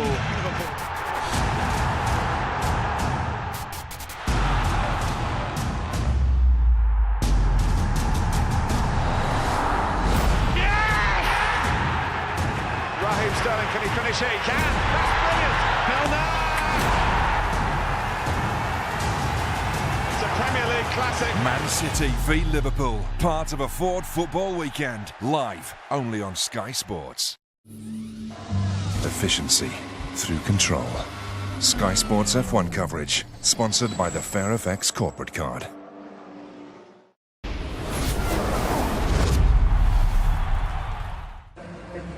Well, Guernsey residents may argue about the Team England moniker. I didn't give it to them, and I'm not called Monica. How many times do I have to tell you? Jason Plato is from England, though. He does live in Oxfordshire, so that is fair enough. However, there'll be a lot of donkeys out there going, well, we ain't English. Might be British, but there we go. So they come up against our youngsters, Pascal Wehrlein against Andy Priaulx. One-time DTM champion versus a one-time European and three-time World Touring Car champion. Will it be the young imposter or the old master that comes out on top here in our Ariel Atoms? Away they go, lots of wheel spin from Pascal Wehrlein. Looked like a little cleaner launch from Andy Priaulx. One corner does not make it for you. I tell you what, there's still a fair bit of smoke as well and tire from Terry Grant. So that's one there thing is to up get in the through. gods where we are, definitely. So Priaulx halfway round his lap and Verlaine halfway round his. When they get to the line the next time, back to their start positions. We'll be midway through the race and then we will have a good idea of who's where. And is the inside line going to be ahead? Yes, just. Andy Priaulx has the advantage. And Verlaine took a bit of curb on that last lap round, which is why I think he lost a little bit of time. But look at the spin on the rear of that car from Priaulx. So Team British Touring Cars. So though he didn't win a championship in it, Andy Priaulx has raced in British Touring Cars and this year as well raced back in British Touring Cars. 1.69 ahead, that will come down, but that was nicely controlled. Got enough of a slide just to get the nose tucked in. This is going to be tight as well. Here we go, here we go. It's going to be, Priaulx just on the inside track, but only just 2600ths.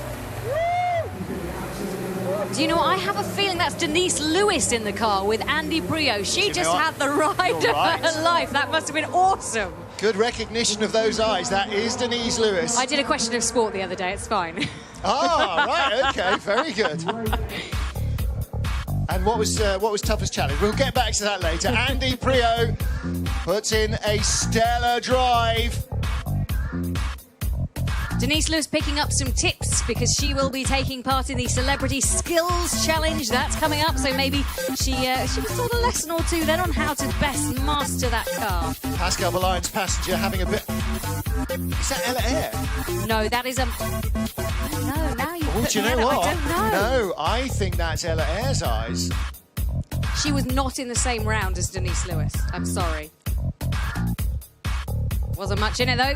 No, that was close.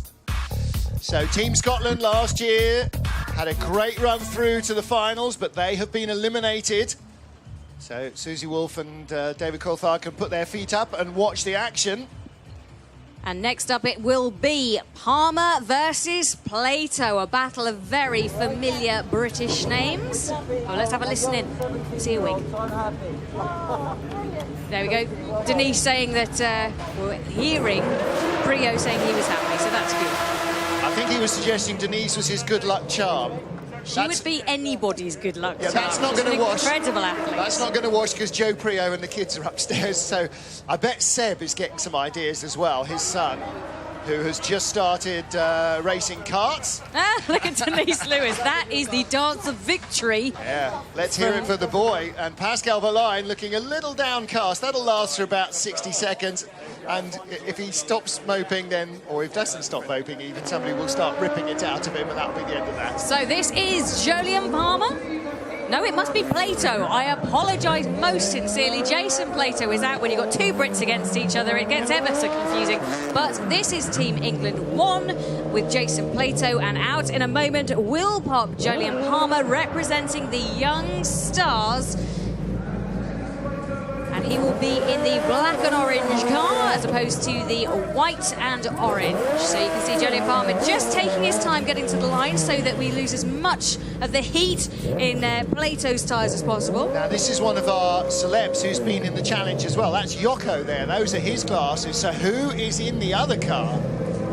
That is a very good question and one that I cannot answer for you right now. We're going to have to go on the eyes, aren't we? We're doing all right with the spotting. So you were right. The red, white and blue helmet, Joe Palmer, versus the white helmet, Jason Plato. Palmer with his back to us. Lights going on. There's JP's helmet. 4 red lights come on. And when they go off, away we go. The track is green. Plato in the black machine. The man in black. He doesn't mind being the baddie, does he? Jolyon Palmer, the GP2 champion, in white.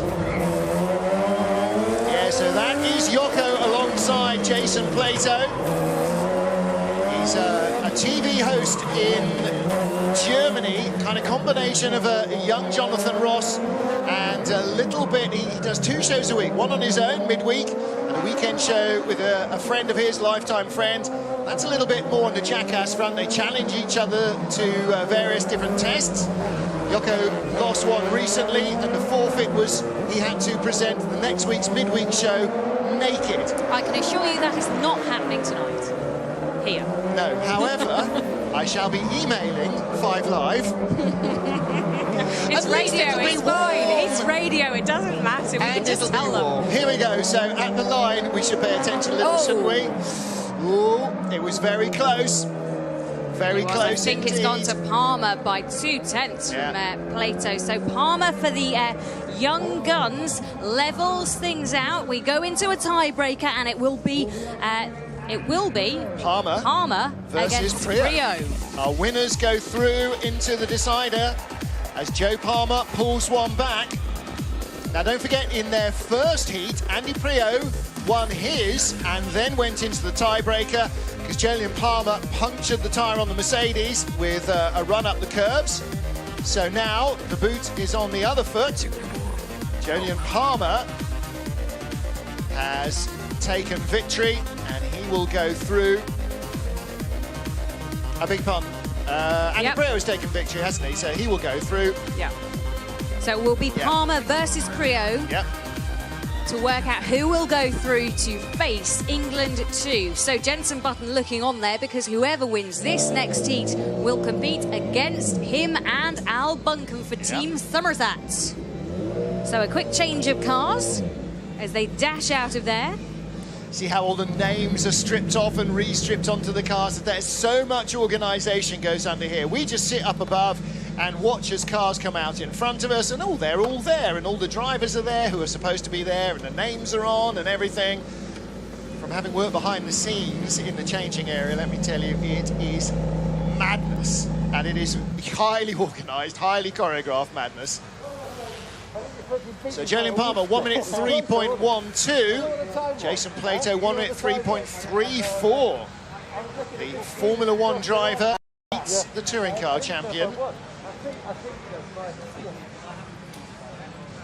And the cheerleaders, of course they're here.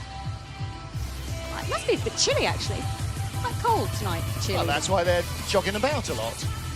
Like all the runners we saw out last night, only these girls are wearing more clothes.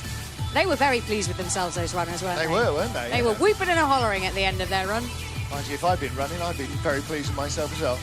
Well, smug, I think, is probably more the word. So I haven't seen Jolyon's brother, who's also started a racing career. I haven't seen his dad here either. I'm sure they will be here at some stage. Well, let's get down to the driver's area and hear from British Touring Car champion Jason Plato. You look like you are sort of frustrated with that. What? You know, because I know it was that much, and I made a couple of little tiny errors. One of the errors was not being aggressive enough at turn 1. I left a bit on the table there. And another one was the last section coming onto the final lap to take the flag. I just got a little bit out of shape sideways, but I left a bit on the table at turn 1. And so now it's down to Andy to get you through. Well, yeah. Come on, mate. Sorry about that. That's all right, buddy. We'll have another go. Something on the table. At the moment, it's looking very strong for England teams to get through to the final. Yeah, these guys have got through, have they? All right. Well, you know, we do. If you win, we're against you in the semis. England against England in the semi-finals. You're joking. That's not good. Yeah. Well, I'd be pretty glad being England against England in the final, though, wouldn't it? I think it would be good. That'd be all right. Everyone's a winner. Yeah. Pretty good, So I think, Andy, you need to get in your car now. Right, okay, I've got to go. Cheers. Bye. See, I told you, carefully organised chaos. And Captain Chaos there in the centre of it, Jason Plato. Well, he'll be able to hang up his helmet for the night. No, not yet. Well, not yet. no, that's it's Palmer versus Priaulx, and if Priaulx goes through, then Plato is going to not do the elevator. The escalator of shame, Yeah. yes, the escalator of embarrassment. Yeah. So at the moment it's Nordic versus Germany in semi-final 1, and England 2, which as you just heard there was Jenson Button and Alex Buncombe against the winner of this race. Palmer versus Priaulx is the decider, as you can see in the car change area. A lot of people on hand to make sure that the drivers get into the car safely, that also the guests who are buckling up to be alongside those drivers get the best experience possible, and when they come out they will be going for it, pedal to the metal around 2 laps of this Olympic Park Stadium, which has been converted especially for tonight, and after this it will close down and we won't see it in action again until West Ham move in. And being a Tottenham/Portsmouth fan, I am not going to mention anything about West Ham. I think that's for the best, isn't it? I'm not sure that we can dig ourselves out of that hole in any way, shape, or form. I'm not sure there are that many West Ham fans watching across the world right now. I mean, I'm sure you'll prove me wrong on Twitter. We are taking your comments tonight. Please get in touch at Race of Champions or hashtag Rock London. And if you have any questions for Martin, myself, or the team, please do get in touch, because we love to hear from you on nights like this. Wherever you are in the world, let us know. Well, there is no marker of doom because we're not at Le Mans. However, I do have the purple pilot of disappointment. That sounds wrong on every single level. And I'm now going down my list. Do you want a red Sharpie? Look. Team Brazil. You can. Red out. Sharpie might be better. No, you Team want to wield the Team purple Australia out.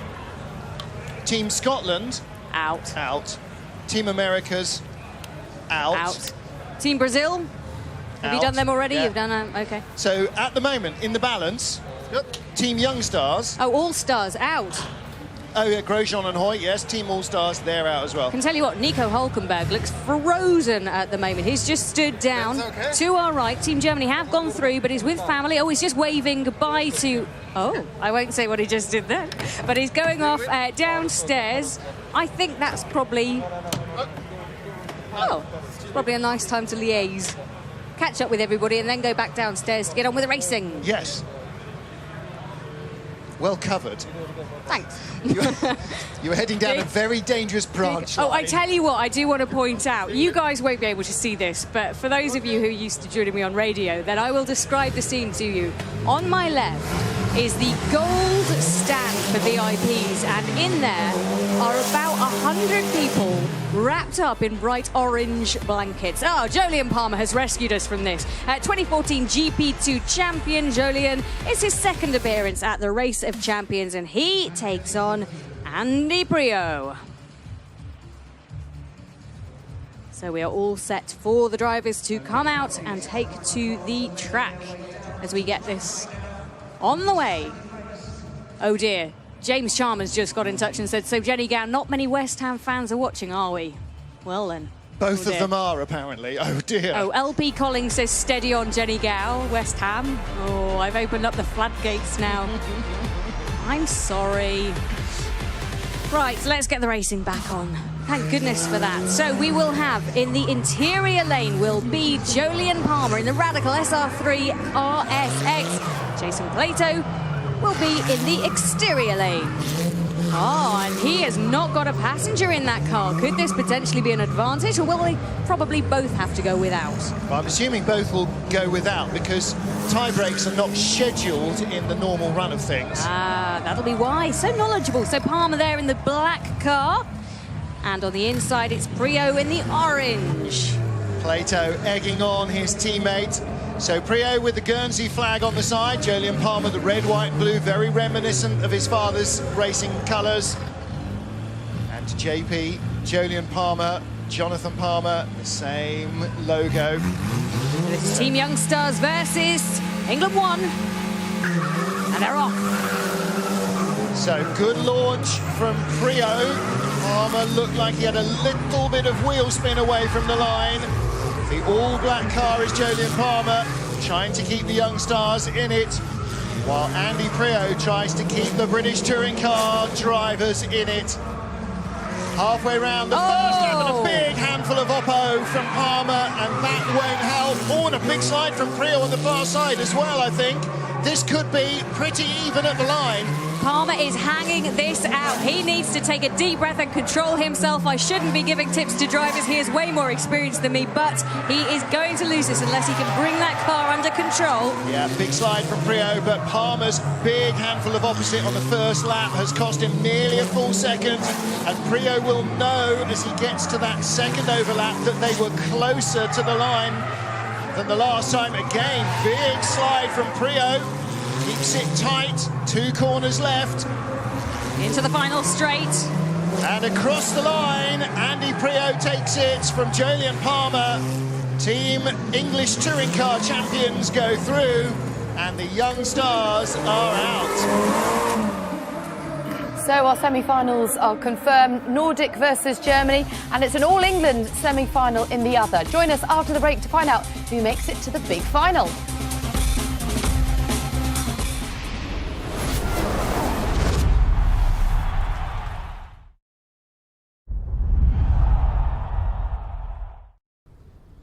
Spark passes the top. It's going to be a cracking Christmas here on One with a special.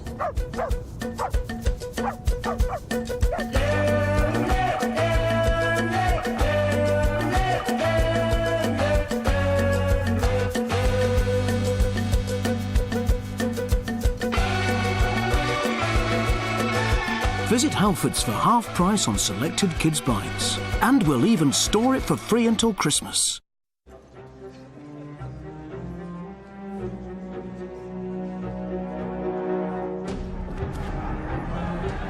I observe things and remember them very accurately. I think that even the way in which a man shaves in the morning is well worth recording.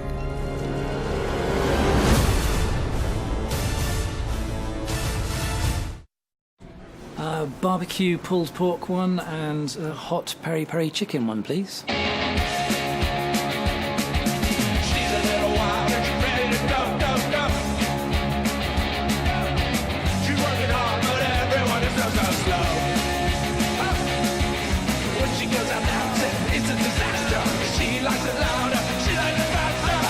Live bolder this lunchtime with Big Flavour wraps from McDonald's. Cast down, little devil don't go, I make my home. Ladies and gentlemen, Charlie Hull. It's a mean world that I've known. Never got no good doing what I'm told. She's the teenage sensation, all right, Charlie Hull.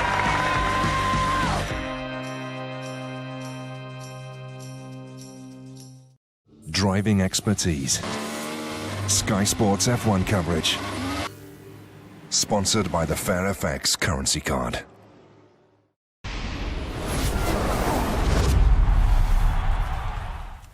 Welcome back to the Race of Champions Nations Cup, and it's been exciting stuff, hasn't it, Johnny Herbert? It is. Only 2 Formula 1 drivers left. Wow, Yeah. that's saying something. It's great is. to see them ply their trade in all sorts of different cars, isn't it? It is. It's great, isn't it? And you see the competitiveness that is starting to come out. Now we're getting down to this battle here with the drivers left. I know. I love how they say it doesn't matter. It's a bit of fun. Time to switch off. No Never chance. switch off. OK, let's talk about the first semi-final, Nordic versus Germany. How do you see that one going? We've got Vettel and Hülkenberg representing Germany. Do you think they can get the better of Christensen and Solberg?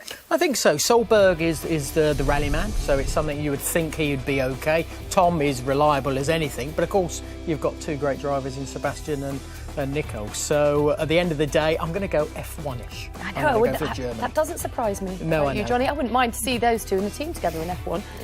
Yeah, that'd be fun, wouldn't it? Yeah, pairing. really good. OK, and then an all-England semi with Button and Buncombe versus Prio and Plato. Yeah, we got the experience on one side with Jason, obviously, with his teammate. And that's going to be something that's going to be interesting to see, because Buncombe, again, he's a man who's only done sort of, a bit of GT racing at the end of the day. But, yeah, I think it's going to be rather tight, that one. I'm not sure actually who I choose. Prio. And You're going for Prio? And Plato, yeah. OK. Well, Jenson Button got one over his old teammate, David Coulthard. Let's hear from him. He's with Ted Kravitz. 5/100ths. Yeah, it's quite close. Yeah, first lap felt really good, and then second lap I got a bit oversteered, but that wicked. To be DC is probably the most difficult thing in one of those things. So. Well, it is because he's got so much experience in all of it. Yeah, but also, he won here last year. Yeah. He won it by a bit in that car, so no, it's good, man. Good, well done. Of course, they've never been teammates. I don't know why I said that. Maybe they'd like never know. to be. You never I've just know, created exactly. another pairing. Fantastic. Now, we saw lots of celebrities in the cars. Mike Tyndall providing a bit of ballast for them out there. You wouldn't be too happy if you had him, would you? No, well, it's surprising you say that, because, yes, there is quite a difference between each sort of passenger that you get, and that will make a huge difference to the race that you're in. So you will know the drivers will be looking and hoping they're going to get someone rather small, because that will sort of absolutely help them massively. Yeah. OK, well, Hulkenberg, we managed to get a word with him as well. Let's hear from him. Nico, you had it quite easy in the end against Mick there. Well, it's never easy, but I had a good run, let's say. I was enjoying myself, you know, it's fun, it's really cool. First time for me here, and just enjoying it. Did you ask any of your Formula One peers about what to expect coming here? Yes, a little bit. We had some chats, you know, before here. But, you know, you really come here and got to do it yourself. But, you know, it's a kind of relaxed atmosphere, because it's end of season for most of the people, and everybody's enjoying themselves. Has it lived up to the expectations? Sorry? Has it lived up to the expectation? Yeah, more than that, for sure. It's great. I think tomorrow will be even more busy, and no, it's great. Semi-final against Team Nordic. They're the reigning champions. It's going to be hard. Yeah, it's going to be tough, but Seb and I are in good shape right now, so hopefully we can beat them and then have a great final. Seb as well. I mean, he's won the Nations Cup a few times himself with Michael Schumacher, so you've got big boots to fill to try and keep that going. Yes, we do. So big pressure there, but you know, at the end of the day, it's for fun. We got to keep it easy and simple. So we'll just go out and have fun, and then we should be fine. Thanks a lot. It's interesting how they say it's living up to expectations. This has been going over 25 times now, and the drivers just keep coming back. There's such a draw for them, for people like Nico Hulkenberg, who are household names in motorsport. Yeah, exactly, and it's great to hear that he turns up, hears all the rumours about it before he gets here, and then absolutely sees exactly what it's all about. And again, it's just fantastic that we get all these guys together, having a real proper head-to-head, and there's a little games going on behind the scene, a bit of pushing and shoving, but hugging at the same time. So it's great. The environment is just absolutely brilliant. A hug with a little jab in the ribs at the same time. Yeah, I like it. I mean, there's such disparity with the F1 cars, and for these guys just to be able to level the playing field. We've wanted to see it in F1 before. Parity, then you see the greatest driver of them all. Yeah, sure, but, you know, these guys have been through all the ranks all the way through from karting to Formula 4 to Formula 3. So they've all experienced different types of power and grip in their careers. And it's just now that directions of some people hasn't really turned up. Tom Christensen, should he been in Formula 1? Probably yes, but he never did. He ended up doing very well in sports cars. Jason Plato, I know from karting in my younger days. Could he have got to Formula 1? Yes, he could, but he's ended up doing his touring car. So we've all experienced different things at different parts of our career, but at the end of the day, we're still competitive. And there's such a camaraderie between them all, such a mutual respect, isn't it? It's quite nice to see them all come together and interact. It is, until that visor goes down, then that all disappears. And what you sort of see, all the happy, smiley bits sort of in front of the camera and behind, disappears when that visor comes down, which is great. That's what competition's all about. We've also got a celebrity challenge going on at the moment, and amongst them, Chris Hoy, which I would think is a little bit unfair, because he's reinvented himself as a racer, hasn't he? Yeah. I mean, he's got to be the out-and-out favourite, Oh, of course he has, yes, because he's sort of raced for the last couple of years and actually has done very, very well and was even competitive tonight against some, you know, world-class drivers. Well, let's hear from the six-time Olympic champion now, Chris Hoy. Challenge in itself. So ahead of you, you can see, ignore what's on the left, just slightly right of centre, you can see the garage. You've got to go around that to its left and then turn hard left around the bollard at the far end of the course. So round the garage, there's the bollard at the far end. Here, you head straight up through the slalom. There's the slalom. One long fluid curve around these two. Then you head back down through the gate and the fluffy bollards. Stop in the box. Wait for the lights to come on when all three lights are on. And off. There you go. Then through the inflatey gatey, again up to the top end. Tighter loop this time because you've got to turn round without hitting a cone. And here is the donut circle. He demolished that cone. Yes, he did. Oh, he's using the handbrake, and across the line he comes. Now, normally in auto testing, there's lots of stopping and starting and plenty of reversing as well. We figured that might be just beyond the bounds of some of our drivers. He was just saying that's not how to do it. Don't click that last bollard, and that bollard is having to be put back in now. Massive round of applause to Sebastian Vettel, such a favourite. Like that, only cleaner. So there is no time on that one. That was just a demo for the fun of it. And last time we were driving, when we were in the UK in Wembley, I seem to remember that Sebastian, as well as winning the Nations Cup with Michael Schumacher, had a bit of fun driving his Formula One car around the perimeter track as well. Slightly different colour to the one that he's in nowadays. Yes. Of course, Sebastian Vettel in his first year at Ferrari, having won 3 Formula One races, which I think is more than anybody expected them to win in their resurgent year. But hopefully next year he will be able to challenge for the F1 Championship. So ready to go is the first of our athletes and our celebrities. The Celebrity Skills Challenge presented by Tag Heuer. It is Olympic sailing gold medalist and America's Cup winning tactician Sir Ben Ainslie, a man who knows more about comebacks than anybody I can think of recently in sport. With his own overalls as well. Yeah. He's one of the only drivers here taking part in this skills test that has got his own overalls, very white, very pristine looking. And the sponsors of the America's Cup Challenger that he is the keystone of. The tactician's role in an America's Cup yacht cannot be underestimated. It's so vitally important. He brought his team back from 14-0 down to win 15-14. That is not the start he would have wanted. I think the wind probably blew him off course a little like the sailboat, but he is now going back on course and through that slalom section. He tacked when he should have jibed. Here we go, around the leeward bollards.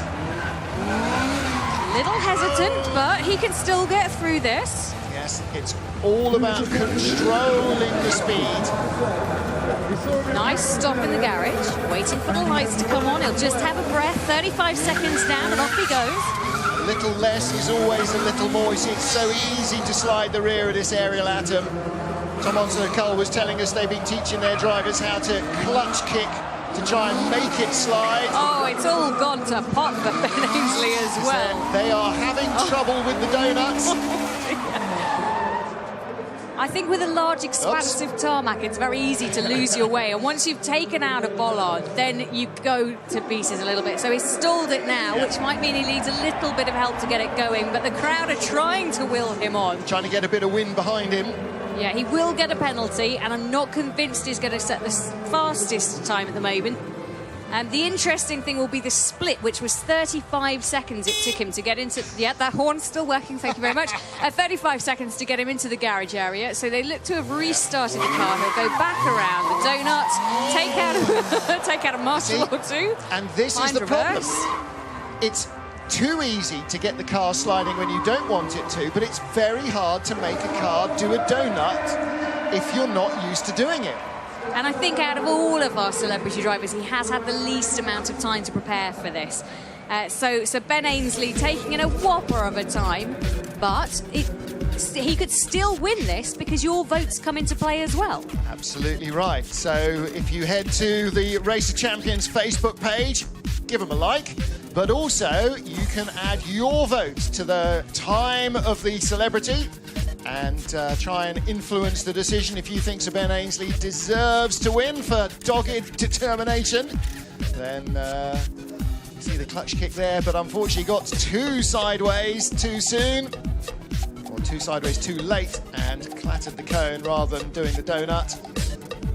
I think all of the drivers are going to be touting for your votes, by the way. So just expect a flood of messages to come your way saying, please vote for me and help me as much as you possibly can. So Sebastian Vettel showing them how it should pretty much be done. And Ben Ainslie showing that he didn't quite get on top of it all. Mark Gallagher, one of my colleagues in Formula One, has said, Ben Ainslie duck out of water, question mark. I think that's I say. a little steep, isn't it? I'm not sure that Argalaga would do an awful lot better. No comment. So, Denise Lewis, champion heptathlete. Next up, Sydney 2000 Olympic gold medalist. Still hugely involved in development and training of British athletes. especially youth programmes. Now, gently does it. Yep, she was definitely going with that approach of slow and steady. She didn't want to do anything too risky, throw it away. She already knows that there are penalties out there to pick up, so sometimes that steady approach is the one that wins the race. Yep. Oh, doesn't turn too tight, just squeeze through the gate. And you think, well, that's huge, but it's not, because it's not straight. You can't fly through that into the garage. Stop and go, looking good. She waits for the lights. And she is under the time of Sir Ben Ainsley. At that point, she managed that in 34 seconds at the split, Martin. Very good, and she's safely through the padded gate around the top marks, and she heads now to the donut. Now, this might be make or break for everybody. Now she's got to hoof it around somehow. I'm going to say that is not a donut, that is just wide driving, but I don't want to be too critical. Less a donut and more a turning circle, but the time will be excellent for Denise Lewis. So, our top time, Sebastian Vettel, 40-something point something. Chris Hoy, 1 minute 0.2. I think that makes her the second fastest time of the night, slitting in just behind Chris Hoy and just ahead of Greg Rutherford. She obviously took those tips when she was in the car early with Andy Brio, and she used them to her advantage. Look at the wheel spin as she gets away from the line. Look at the focus. She may not be used to driving a car like this against the clock, but she knows about competition. That's one thing that an awful lot of these athletes have in common, is you can take them out of their zone of comfort, but you can't take away the focus that got them to the top of their sport. Look at the way she's so far in advance of where the car is. She knows where she wants to go. What she's got to do is figure out how to make the car take her there. Visor up as well, which is a different tactic, but actually in this sort of bright light, not the worst tactic to go for in that car. Totally committed, isn't she? Looking at every single bollard, making sure she doesn't get too close as she just whips around. And the Sydney 2000 Olympic gold heptathlete Denise Lewis has done a pretty good job. So Chris Hoy leads. Denise Lewis moves into second ahead of Olympic long jump champion Greg Rutherford. John Allen Butterworth, the multiple medal winning Paralympic cyclist, currently in fourth spot. As away goes Joey Essex. Made his name on the TV in the series Towie. The only way is Essex. And now I think it's fair to say he has a problem here. He's taken down the first bollard, he's taken down the fourth bollard. The red flag also going has the come wrong way out. around them. Joey Essex, who everybody thinks is called Joey, and because he was on Towie, his name's Joey Essex. He was actually born Joey Essex. That is the family name. Well, he's managed to get to the split, Martin, in 27 seconds, but he is really quite ignoring the allotted course. So let's see what penalties he picks up. Sort of slanted in the wrong direction. He's found reverse. That's okay, he's doing all right. Well, you see there is quite a lot of fluid down there on that top end of the course where you're trying to get the car turned. Donut time.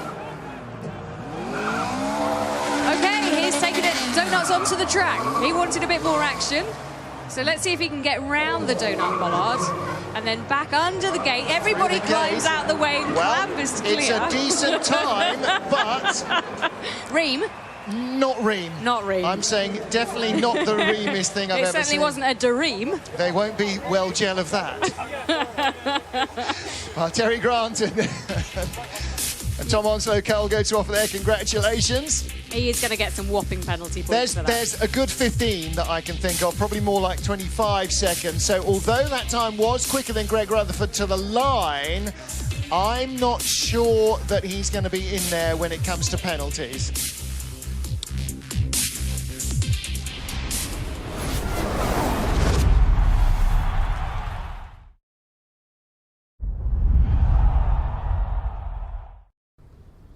Spark passes the top. It's going to be a cracking Christmas here on One with a special.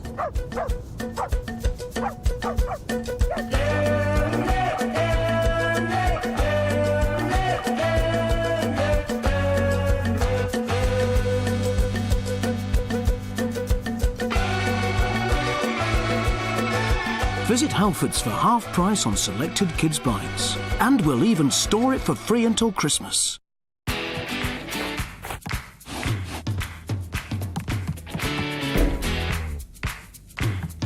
Kellogg's Crunchy Nut.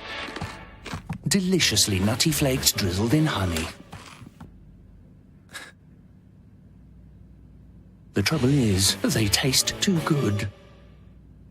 And now, enjoy crunchy nuts with the naughty flavour of honey and hot, creamy oats. The irresistible taste of Crunchy Nut in a cheeky new porridge. Oh, lovely, thanks. Hello.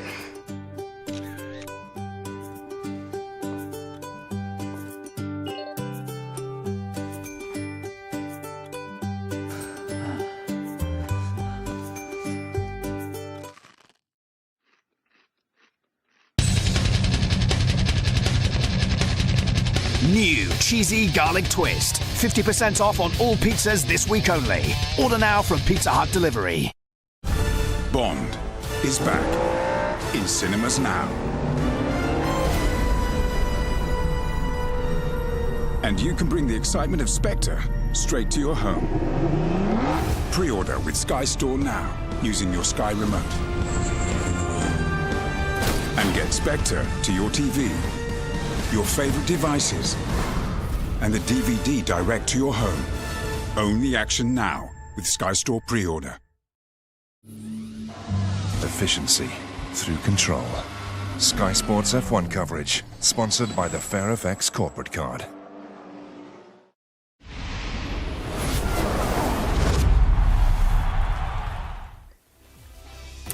Well, hello and welcome back to the Race of Champions. This is the Celebrity Skills Challenge, and it will come as no surprise to you that Chris Hoy tops the table. Look at that, though. Denise Lewis up there in second. Fantastic stuff. And rounding out the top three is another Olympic gold medalist, Greg Rutherford, the long jumper. So impressive times there, Johnny. Yeah, no, very competitive. Denise, what a great job that she did. Now, we didn't see this. This was a bit earlier on, wasn't it? So, clear off the line. I say he should be quite good at this. Let's have a look. Using all the lock he can, all very nice and neat and tidy. Not dissimilar to Ben Ainsworth's. No, well, it's a little bit neater than poor old Ben. Ben was having a bit of it, well, especially there. He ended up nearly in the wall there. Did Ben? You've been coaching your Essex boy, Joey Essex. Right, donuts. I want to see the Oh, yeah, let's see. Well, he's going through the chicane again. Oh. Right, he's been through there once. So did Vettel. He's trying again. Right, that's it. Clean out. Well, he's in the right direction. There you go. Donuts are the difficult thing to do, but good job. Clean.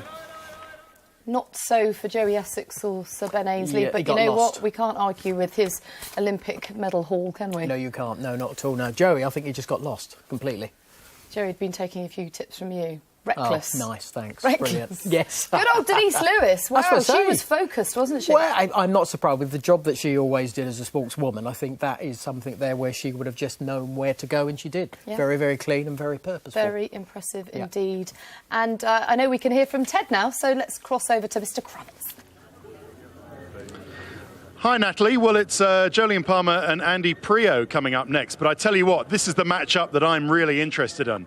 This is 9 times Le Mans winner. They call him Mr. Le Mans, Tom Christensen. There you can just see him getting his balaclava on. Versus the 4-time world champion in Formula One, Sebastian Vettel. And, you know, if you're ever in any doubt of how seriously Vettel is taking this, don't kid yourself. He is taking this so seriously. So you've got Vettel out there who's proved that he's an ace in the Ariel Atoms. I think they're the cars that they're going to be out there racing. But then you've got Christensen with all of his sports car nous, all of his experience on tight, twisty tracks, something that Vettel doesn't really have. So this is going to be the pairing of the night for me. Let's see what happens in Prio versus Palmer, but it's Vettel-Christensen that I want to see. That will be a tasty old matchup, won't it? How do you see it going? Definitely. I think Sebastian is something. Ted said, oh, he's not used to tight and twisty track. Does a lot of karting, and that would do him a lot of good into that competition. Tom, yes, will be very good, always good at this event, and I think that will be something that the battle, I think, will be very, very tight, which will be good. Just reiterate who you think the format favours out of the different disciplines. I think it's the ones who probably have the ability to have the concentration. That's Tom. We're doing 24 hours of Le Mans. You need that concentration for so long. So that's where he sort of comes into his own. And then a Formula One driver, with the speed that everything happens, you've got to be able to control that and be very, very consistent. Sebastian Vettel does that very well in the Ferrari and has proved it as a 4-time world champion. Let's have a little recap then as to how we're looking on the tree. We've got Nordic versus Germany in the first semi-final. And then look at that, an all-England semi-final. And it's Vettel Christensen coming up next. Don't forget they won in Barbados in Bushy Park last winter.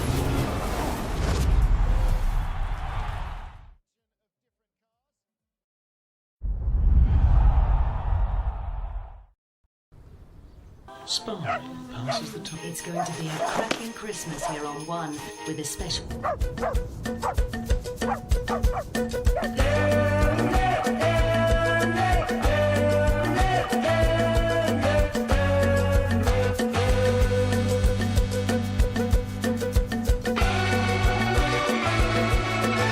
Visit Halfords for half price on selected kids' bikes. And we'll even store it for free and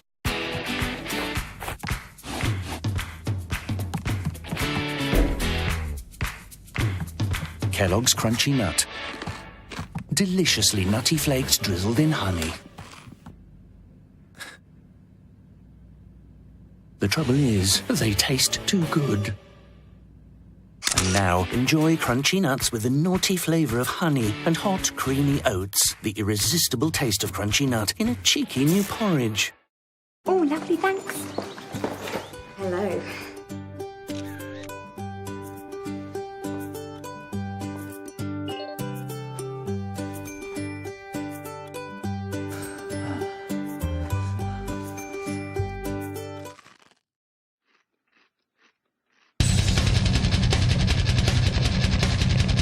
New cheesy garlic twist. 50% off on all pizzas this week only. Order now from Pizza Hut Delivery. Raheem Sterling, can he finish it? He can. Milner!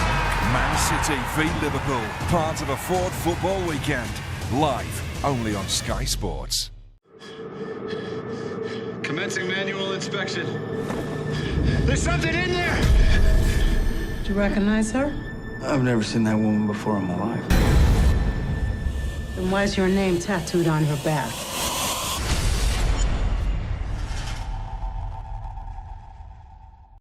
Driving expertise. Sky Sports F1 coverage. Sponsored by the FairFX currency card.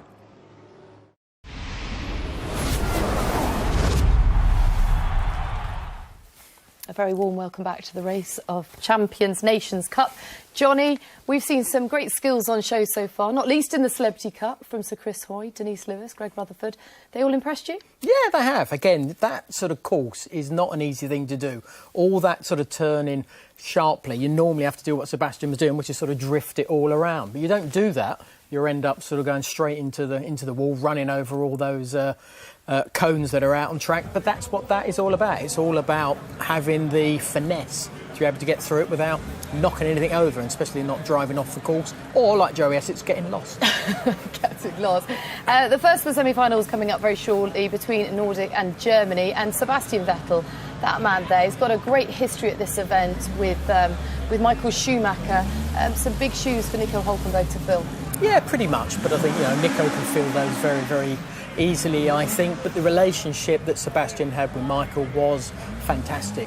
They used to have a real good time wherever this event was held. They used to go out during the evenings and have a lot of fun. But when they were actually doing the competition itself, they were completely and utterly at one with each other, and they knew they were only there to do one job, which was to win. You got it.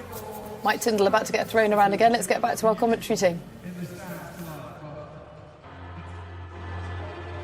So what about the Ariel Atom? Well, it's an ultra-lightweight skeletal bodywork machine, 0 to 60 in 2.9 seconds. It's 245 horsepower motorcycle engine. Ultra-lightweight, ultra-exposed. Built in England's West Country. Team Somerset will like that very much. Quite. I'm thinking, and I haven't researched this because I didn't think of it until I came on air like everything else. I'm thinking Wiltshire. Oh, that's not a million miles. Wiltshire. Okay, so Team Germany are out on track. Sebastian Vettel will have the inside line. I think that is the line he chose when he won the coin toss. Even. Coin toss? I've not heard of that expression. No, that's a Somerset expression, obviously. Clearly. And the Team Nordic come out as well. Tom Christensen will be in the black and orange car, as Martin's already said, on the outside lane of this. This is Heat 1 of a potential 3. 455 brake horsepower per tonne in these aerial atoms. It's sufficient to say they are quite pokey. And just 565 metres of track to go round in one lap. The eyes have it. Will it be Sebastian Vettel, the 4-time world champion, or Tom Christensen, Mr. Le Mans? Away they go. Really good start by both men. And this is now where it starts to get deadly serious, because they've made it through one step. So from now on, it's about making it through and winning the final and making sure the others don't beat you. Very difficult at this point to tell out which of our cars is actually ahead.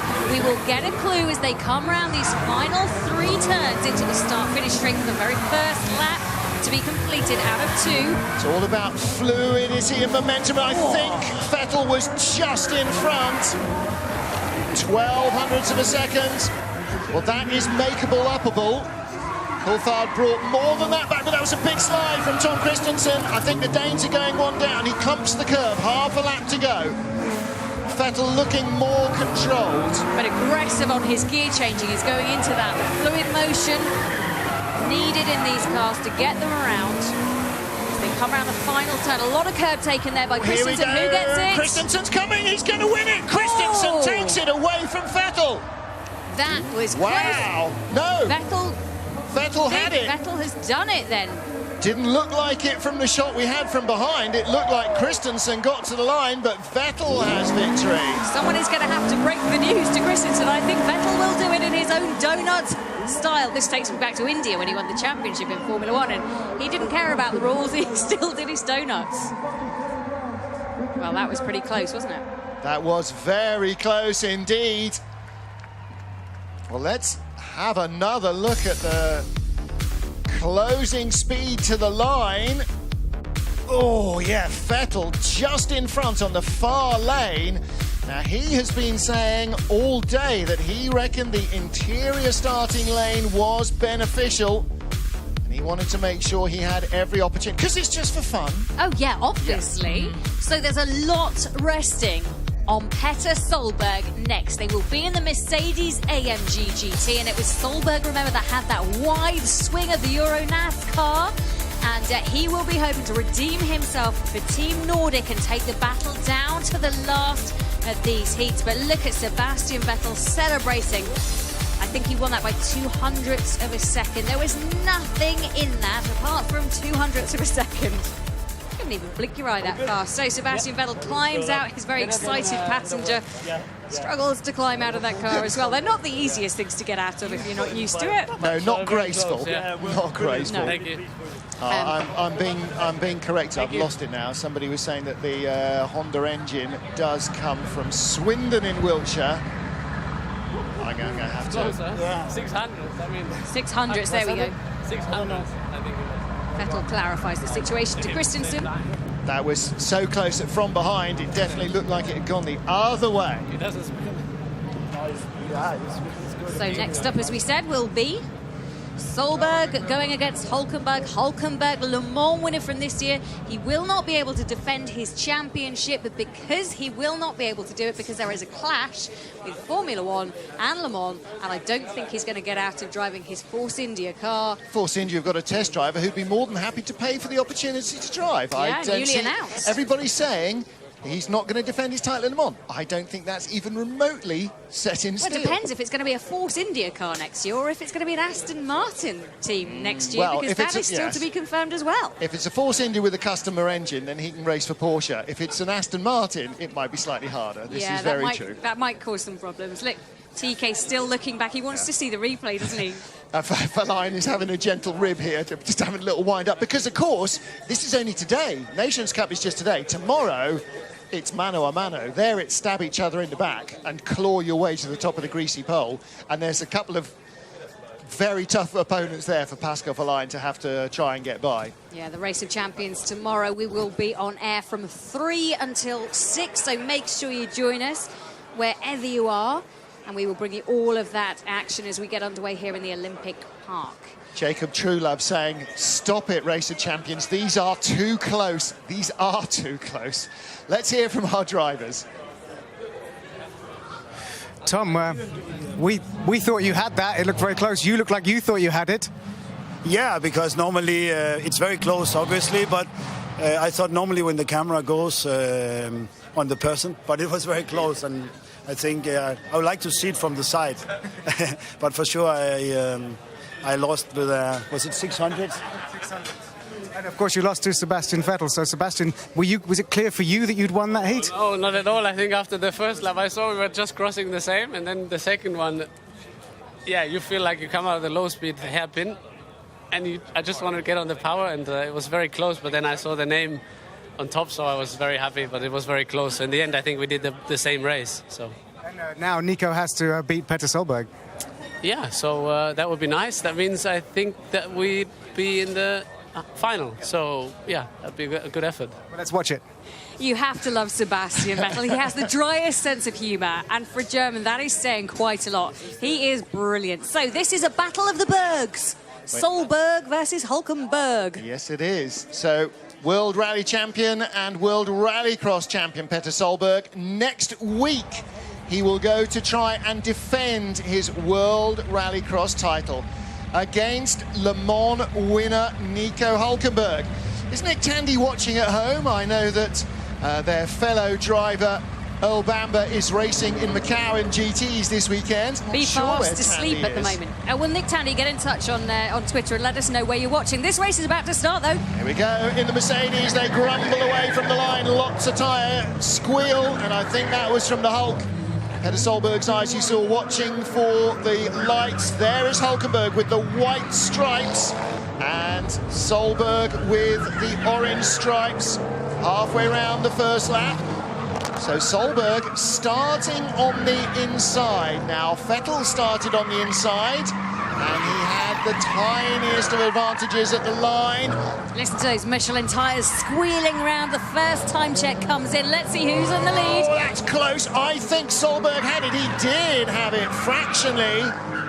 4-litre twin-turbo AMG V8. Can you imagine what these things are like to drive? I tell you what, Hulkenberg's flag has come off, and Solberg just ran over the German flag on his way to try and win this. Can Hulkenberg come back with anything? I think right now, Tom Christensen is poking Sebastian Vettel in the ribs, going, ha-ha, you thought you were going to win this. This is tight. Hulkenberg makes a dash to the line. Oh, Solberg looks like he's got it. Oh, no, I think it's gone the other way. I think it has gone the other way. It is Nico Hulkenberg who wins it by 13/100ths of a second. And that means that Vettel can now start poking Christensen back in the ribs, going, I told you, boy, we had it. Nico Hulkenberg wins. Sebastian Vettel wins. Germany are through.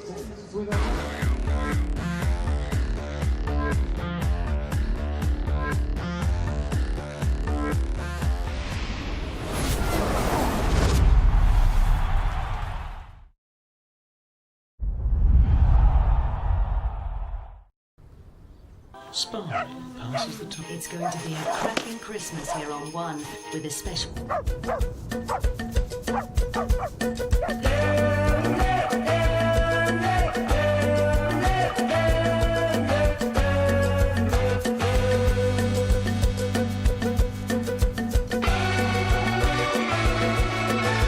Visit Halfords for half price on selected kids' bikes. And we'll even store it for free until Christmas.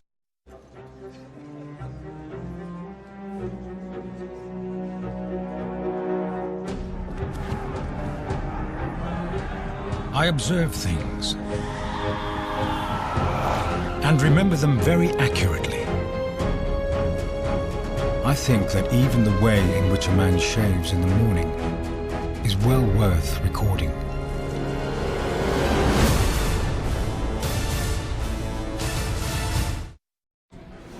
barbecue pulled pork one and a hot peri-peri chicken one, please.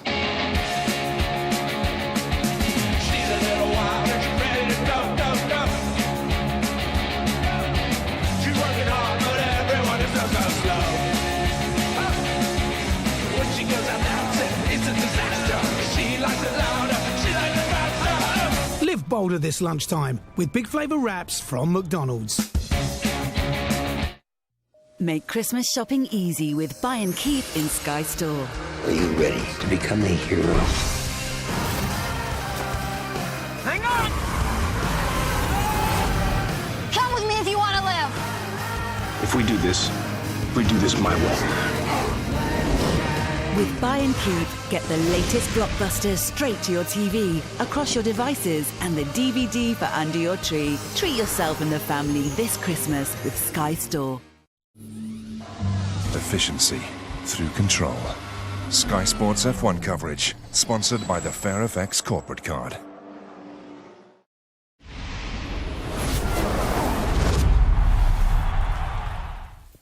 Welcome back to the Race of Champions Nations Cup, and my goodness, they had us on the edge of our seats, didn't we? I mean, if you think about it, we've got two German drivers there, both in Formula One, and just nicked it. Yeah, sure. But actually, neither of them knew it at the time. It's so hard to tell. No, not at all. But again, up against two sort of a strong pairing as well. But again, the Formula One guys, you would have expected them in many regards to sort of just have that little bit of an edge.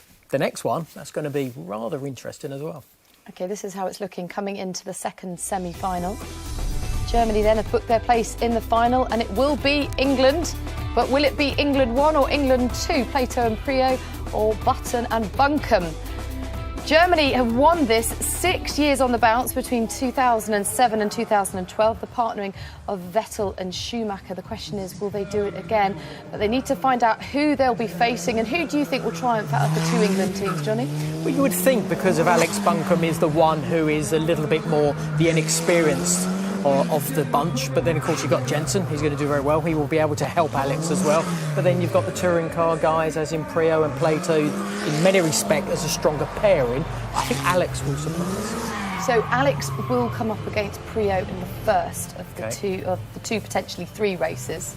So you think he could spring a surprise on Prio? I think he could. Again, he's raced in GT racing for a good few years now, and I think that experience actually will benefit him in this semi-final. Well, let's find out. Back to our commentary team.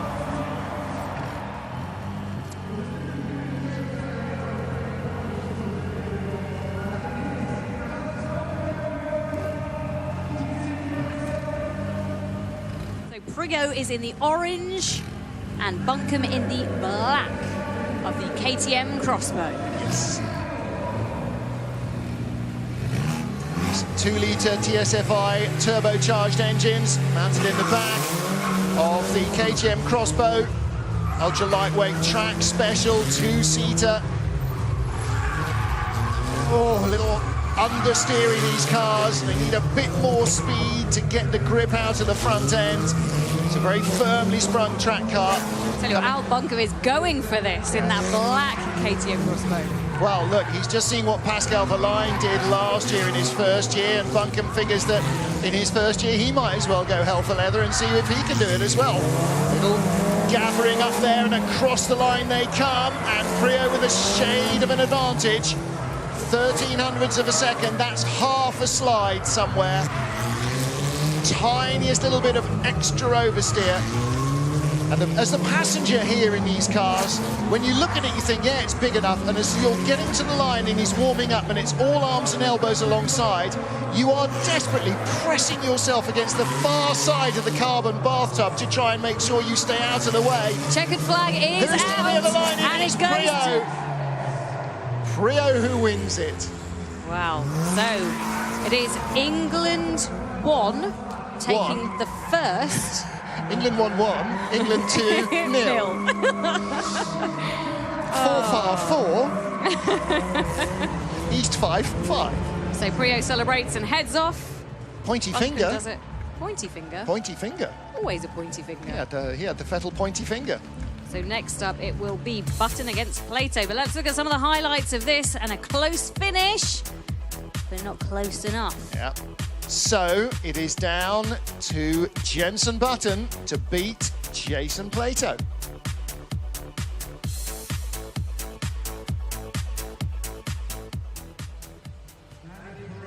So 1-0 to England 1, which means that Team Somerset are in a hole and they need this win.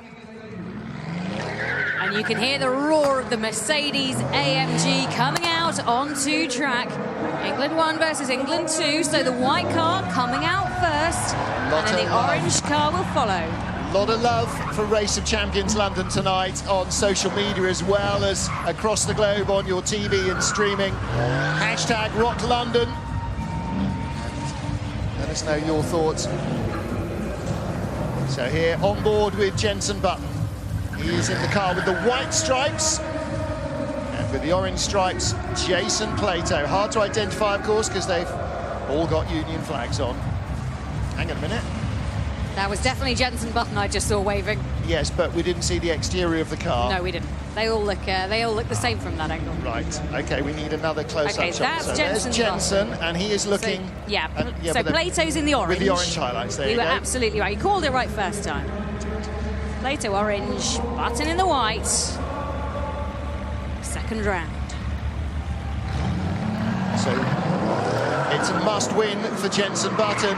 I think he likes those situations, doesn't he? Every racing driver doesn't mind when they're ahead, but just knowing that you've really got to perform brings out something extra special. On board with one of the most fluid Formula One drivers in the business. A little unfairly, people were suggesting earlier on that 2 laps is all he's had experience of this year, but there we go. Some would say he's relieved to have a Mercedes underneath him at the moment, but that would be me. So they come around to the first split, and it is almost dead level. Look at that. My goodness. Just 0.0165. Button trails Plato at the halfway point. It's another close one, 1600ths of a second. Well, with the flappy paddle sequential gear shifts, they're not going to miss a shift, but they could easily understeer, oversteer in these cars. Jason Plato won't know that he was in front. When the drivers have said it's that close, you can't tell. Can Button bring it to the line, or is Plato going to put them through 2-0? I think Plato had it. No, it's Button turned it around. It is 1-1. This goes down to the decider. Jenson Button managing, as you say, to pull it back from the brink by beating Jason Plato. This is starting to get quite epic, isn't it? As we get towards the finals, it's getting close, close, close. David Coulthard beaten by Jenson Button by 51 thousandths. That was a little more of a margin of error. That was 1500ths of a second. Nevertheless, it goes to a tie-break. And I've got a funny feeling that next up for these guys, it's going to be Button versus Prio. Yep, our 2 winners. And they are going to be in the Ariel Atom Cup, if I've got my details right, which goes 0 to 100 kilometers per hour in 2.9 seconds. So those of you who are tweeting that Race of Champions has lost its sparkle, really? Would you like it to be a little more close than it is? Well, I'm sure loving Matt Hunter, who's just got in touch with, as you said, the flag for Team Somerset, which is what Button and Buncombe are racing under, and it is that yellow with the Griffin Dragon in red emblazoned in the middle of it. So that is Team Somerset against Team Touring Cars. In this section, it's England 1 versus England 2. A little booster seat for Andy Prio was saying about these guys, what, do you have to be 6'10" to drive these things? He was telling me that he's so far forward in it, it feels like he's like a little old lady with a steering wheel up in his chest. This is me when I go karting. That's exactly what happens. So the race is almost ready to get underway. You can see them prepping as we speak. And in the background, bantering away. So you can see there Jenson Button on the left of that shot. And that's Jason Plato, isn't it, on the right-hand side. And he says, look, it was that small. Not just as well David Coulthard isn't around to make any comment about that particular free frame. I'm not sure we need David Coulthard to lead us up Ambiguity Alley when we've got Jenny Gow on the mic. Thank you very much. You can play Innuendo Bingo slightly later. I think you'll be playing it all evening. I think if it's a drink for every innuendo that Jenny gets through, there won't be a sober member of the audience. Saturday afternoon's going to be absolutely awesome tomorrow if you play along with that. Maybe we should type something up and have specific drinking goes. We shouldn't really be promoting drinking, I suppose. No. Do drink responsibly. Drink responsibly. Play bingo responsibly also. Oh, people asking, what do you think about a Team Holland in the 2016 Race of Champions with Max Verstappen and Robin Freins? That would be cool. Get your suggestions in, maybe, for who you would love to see taking part in Race of Champions for 2016. Is there a particular pairing? I think Verstappen has been one of the most successful new finds. Right, let's go and hear from Malcolm. He can give us an insight with Neil.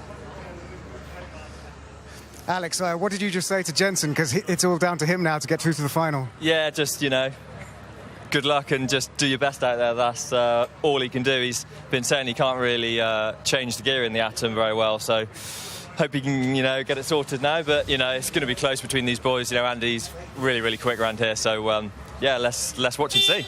Now, obviously, this is your first Race of Champions, but you know each other a long time. I mean, do you think he can do it?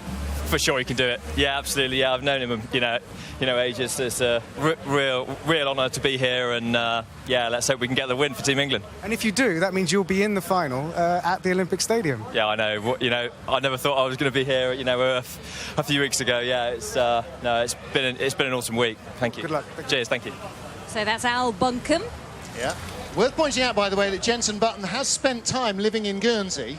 Oh, yeah. Oh, yeah. So doesn't live there anymore. No. Weather's not good enough. Al Buncombe is the Blancpain Endurance champion and a Nissan driver. So he's tutored the likes of Jan Mardenborough and Chris Hoy. And now he's tutoring Jensen Button. But gear shift's a problem. Have you been in an Atom? Do you know how hard it is to change gear in? No. No. You and me both then. Just getting some notes and pointers though. Who's one? Yes, just that we're out. It was out 5 minutes ago. So it was out 5 minutes ago. We've both been out the same amount of times. Yeah, he's so relaxed about this. He doesn't care about winning at all much. Well, while Jensen quizzes the crew on the warmth of his tyres, let's hear from Azifani with Toto Wolff. Toto, Susie, we'll start with you, Susie. A shame to go out there and to England as well. It's a big old rivalry, that one. Yeah, we did so well last year and this year out so quickly. Disappointing, but that's Race of Champions. One small mistake or just not quite quick enough and you're immediately out. Toto, you're here supporting Susie, but I guess one eye on Pascal Wehrlein as well. He did pretty well here last year. Yeah, both of them did well. Susie did well and Pascal did well. I'm pretty opportunistic, so I came to win, and then we were going out too early. But that's Race of Champions. You see, it's very marginal always, and everybody can win. Thanks, both.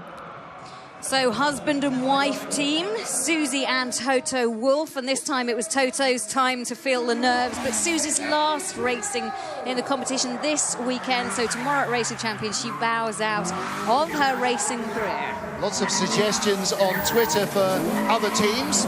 Team Finland.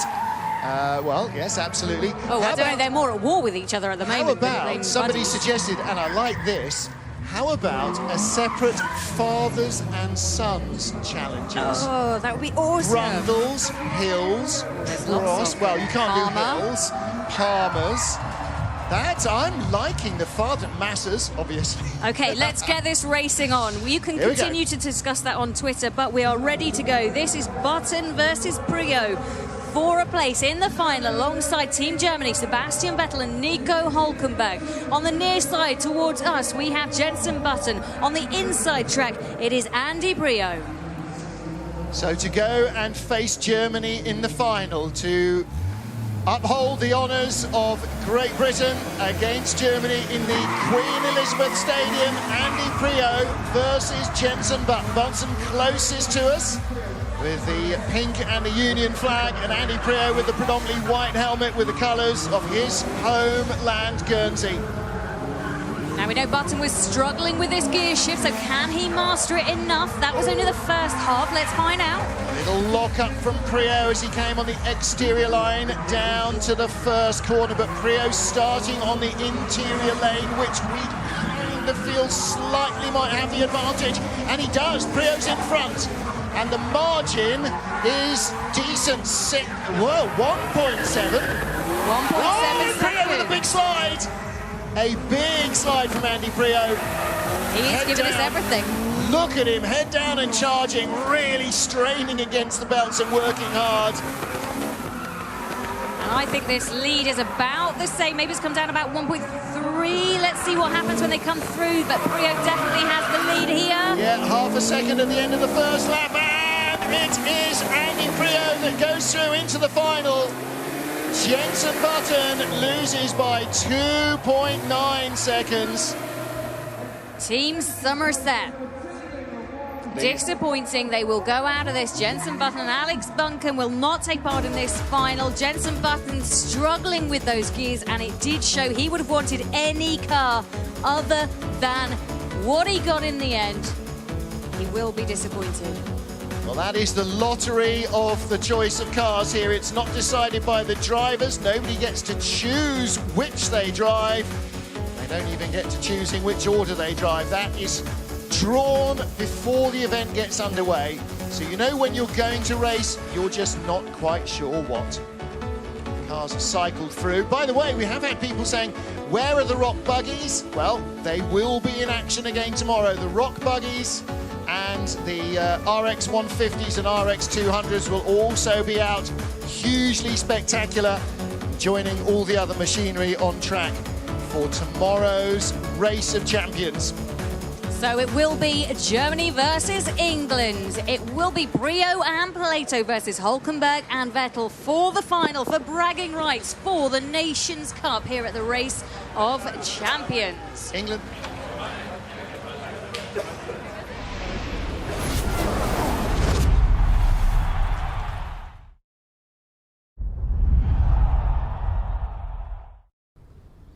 Spa passes the top. It's going to be a cracking Christmas here on One with a special.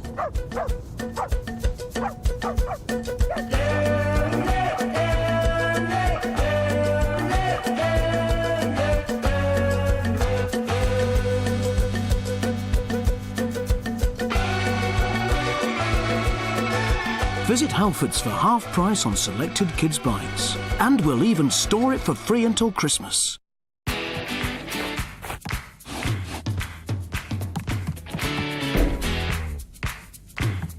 Kellogg's Crunchy Nut. Deliciously nutty flakes drizzled in honey. The trouble is, they taste too good.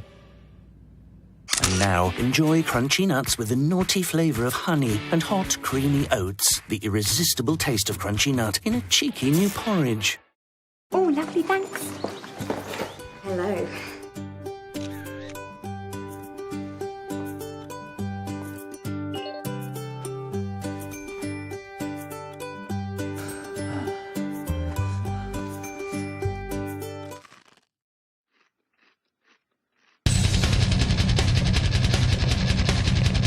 New cheesy garlic twist. 50% off on all pizzas this week only. Order now from Pizza Hut Delivery. Manchester City against Liverpool.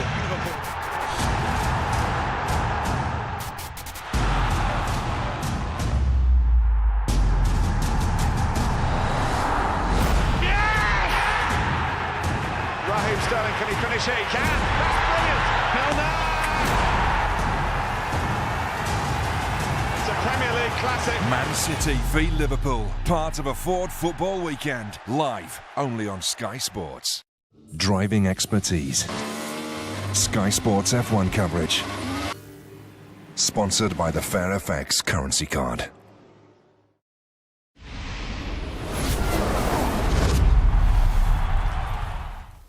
Well, welcome back to Race of Champions Nations Cup. That was exciting stuff again, Johnny. That was good, wasn't it? A Yeah, good little really good. battle that we saw there. That, Jensen, obviously something went wrong because he was so close at one point and then way behind at the end. So something Not happened. happy in the car. No, and that's part and parcel of what these cars are. Sometimes it all everything works for you, and other times there are issues. So I'll punch her earlier on and see what that did. Never know what you're going to get. So we've got F1 versus British touring cars. We've got Vettel and Hulkenberg versus Prio and Plato. Yeah. How is this going to play out? Well, it's going to be interesting. I think Andy Prio should have the advantage. He comes from Guernsey. I think they have a speed limit of about 50 miles an hour. They're narrow like this. So actually, he should benefit more than anybody else. But they're both in British touring cars at the moment, doing very, very well. And Prio is something who's always been very consistent in this event. And he's won all 5 races tonight. Yes, he has Prio. indeed. Again, that's what I say. Very consistent. Has been in the past. And, of course, the F1 boys, they're going to be very hungry and make sure that they start their mind games before the final starts. I find myself wanting to support England, but wanting to support Formula One as well. Well, I think it's great. I think it's great we've got an English team in there, but it's great that we've got 2, first-class Formula One drivers in there at the same time. For these guys, it's going to be brilliant. Jason Plato, he'll be sort of all the cocky boy at the back before it all starts, but the cool cucumber will be Andy Prio for sure. Well, the cool cucumber beat Jenson Button. Let's hear from the defeated Button now. Jenson, that was quite a significant loss there to Andy. What was the story? Well, I was struggling with the gearbox. I went from second, instead of going from second to third on the straight, I went to first. And after that, I couldn't get in gear. So it wasn't best. But anyway, it's great. It's great that England's in the final. So we'll be supporting them. Thank you. Choose for both of us. Yes. Disappointment or race. And Sebastian's just made up the rules as he went along. This is for the first. I go inside, please. Yeah, it had to be. Prio going for the inside line.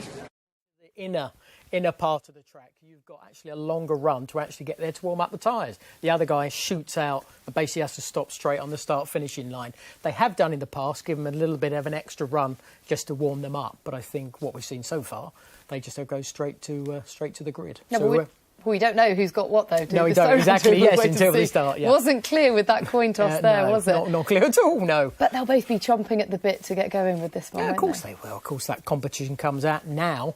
This means everything. This is the final. Now this is where you make a little mistake, you're going to pay big time this time. And how easy is it to make a mistake on a track like this? Very, very easy, because you can't touch the barriers because you get a penalty, so you've got to make sure you keep away from them. But you've got to get on the power to get out of the corner as quick as you can as well. But that's where the judgment factor comes into play. And a touring car is a little bit more, moves around a little bit more than a Formula One car. But again, the experiences they've all had mixed together, I think it's going to make it a bit of a cracking final. Should we hear from Mr. Kravitz? We can cross over to him now. Ted. Well, Natalie, Johnny, let's have a look at the contenders, shall we? We've got the final that we all wanted, I think, Germany against England. And let's have a look quickly at Andy Prio here, the Guernseyman, of course, in the Radical. And on the right-hand side, Sebastian Vettel, of course, the man who's certainly impressed a lot of people in the race paddock here.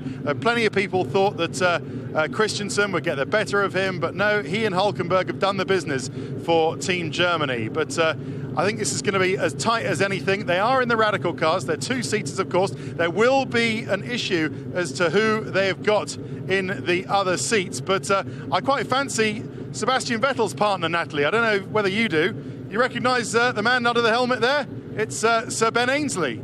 So Vettel has at least got a man who's equally competitive as he is in the car alongside him, whereas Andy Prio is going to have to go some to beat the 4-time world champion here, I reckon.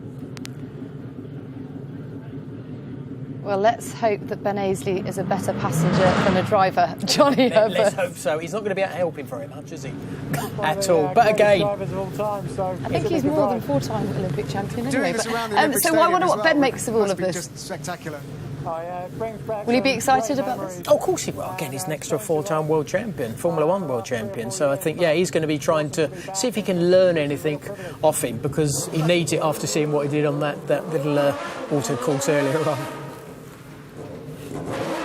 Andy's going to be actually very strong as well, because yes, he's surprised a couple of people in the paddock, as Ted said, but I know he's been around in this event for a good few years. I've raced against him as well, I think, when we did one in Portugal at one point, but he's a very competitive man who has a vast amount of experience, and again, he's been a world touring car champion as well. So we've got 2 world champions going head-to-head. Poor old Ben's being thrown about a bit there. And something that we both spotted about Vettel, he's just so calm. The blinking speed is sensational. He just goes to another place, doesn't he, just before he races when the visor comes down. Yeah, well, he just relaxes. And again, that's a driver who is exactly fully aware of everything that's going on underneath him. And then when you have that ability to do that, you are just then so calm. And Sebastian, for sure, is one of the top calmest guys in the world, I think.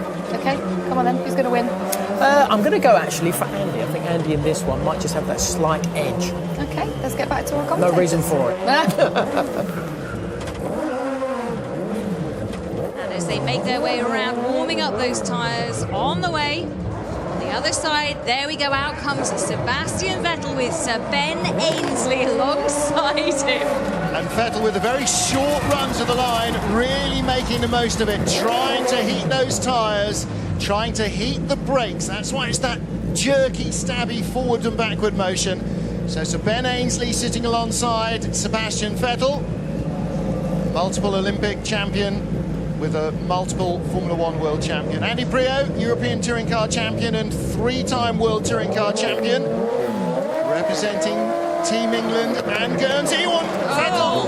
Did he jump the start? Did he break the beam? Now we're going to have to wait for the stewards to take a look at that, but certainly the car twitched when the camera was focused on him. I think that looked like a very slow start for both of them, and Vettel questioned himself. We will wait to see what the replays show us after that. Was it a slow start from both of them, or did Vettel jump the gun, which would mean a 5-second penalty if he did? Well, halfway around the race to the line for the first time on the inside line is Andy Priaulx. He is in front. He has a 0.7 of a second advantage over Sebastian Vettel, so a penalty for Vettel might be immaterial if Priaulx doesn't make a mistake. Takes a tiny bit of curb on board with the German. One more half lap of the stadium to go.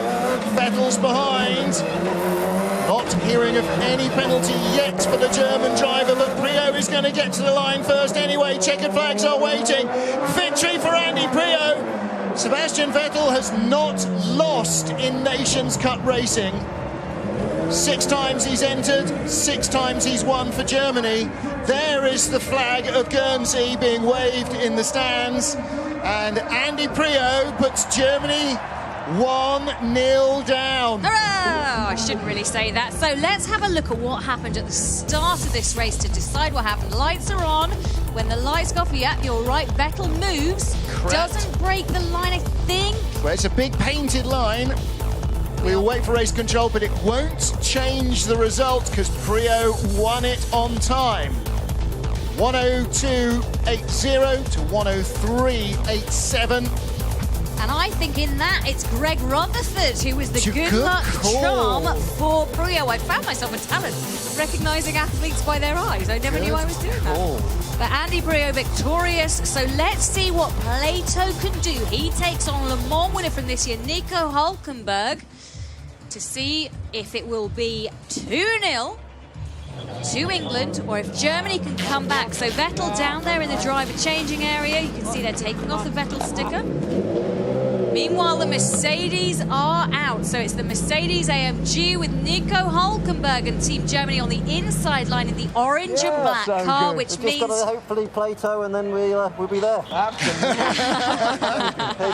Crewkern in Somerset, incidentally, is where the Ariel Atoms are built. Oh, with a place Honda I know engines very from Swindon. well. So Somerset. Very well represented today. I knew it was West Country. I just did think it was sort of Wiltshire, but it's not. That's where the engines come from. However, to what might be the decider. 1-0 England lead in the final. England won. Germany. Oh, Alan Green, where are you now? I'm getting to say that. Jason Plato, look at the eyes. He's on the outside lane, the less favoured, and on the inside, with the orange highlights is Nico Hülkenberg for Germany. Must score and pull this back in a German car for the honour of Germany. Slow start there, I think, from Plato. Hülkenberg definitely got faster off the line, but as they come round for this first half a lap, very hard to tell who will be leading each other in a true reflection. But it's a very nice looking straight from both cars, although heavy on the brakes for Plato as he came in. This will be the first gauge as they cross the line on the first lap to see who is leading. Plato takes a lot of curb and it's going to cost him half a second, and Hülkenberg is at the line easily in front, 3/4 of a second. Yellow card for Hülkenberg for touching a barrier as well. He can't afford another touch or it will cost him 5 seconds. And Plato has to push now. He was pushing hard then, he was all ragged as he came through the final turn. This is the final decider to see if it goes on to the next heat or if it will be Team England taking the spoils. Hülkenberg very smooth and he's going to be first at the line. 1-1. Hülkenberg equalises. Germany are right back in it. It'll be Priaulx versus Hülkenberg. And 1 yellow card is escapable for Hülkenberg. No time penalty. Oh, I thought penalties were going to decide it then for a moment, but no, we continue on. Oh, yellow card. So no doesn't red matter card in the final, of course. Well. So 1-1. And this is what we want. We don't want a 2-0 win. We want it to go to the decider. Because otherwise, Jenny's going to sing for the next 15 minutes, and you don't want that. Anybody that heard me doing my mic warm-up will definitely be able to say they don't want that. So the cheerleaders are out on track as the guys change cars for the very final race in the Rock Nations Cup. It will be Andy Priaulx versus Nico Hülkenberg as Germany go head-to-head with England in the decider.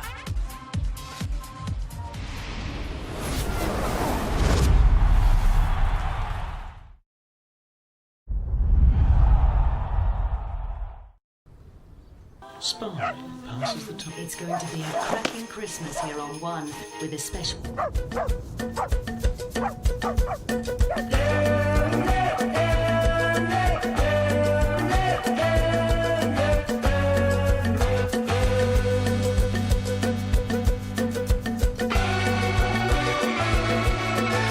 Visit Halfords for half price on selected kids' bikes. And we'll even store it for free until Christmas.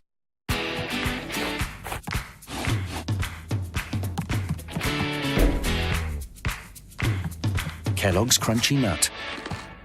Deliciously nutty flakes drizzled in honey.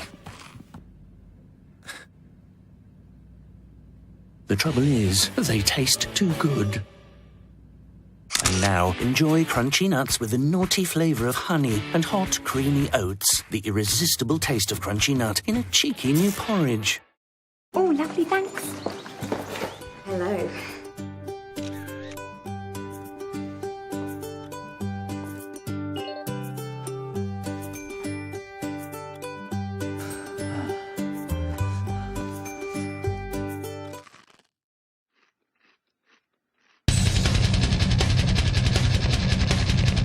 New cheesy garlic twist. 50% off on all pizzas this week only. Order now from Pizza Hut Delivery.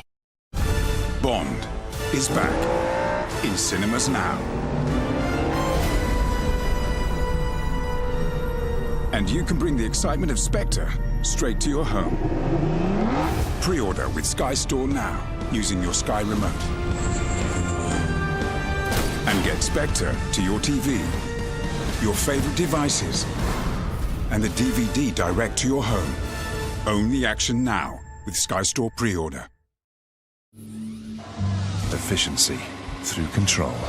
Sky Sports F1 coverage, sponsored by the FairFX corporate card.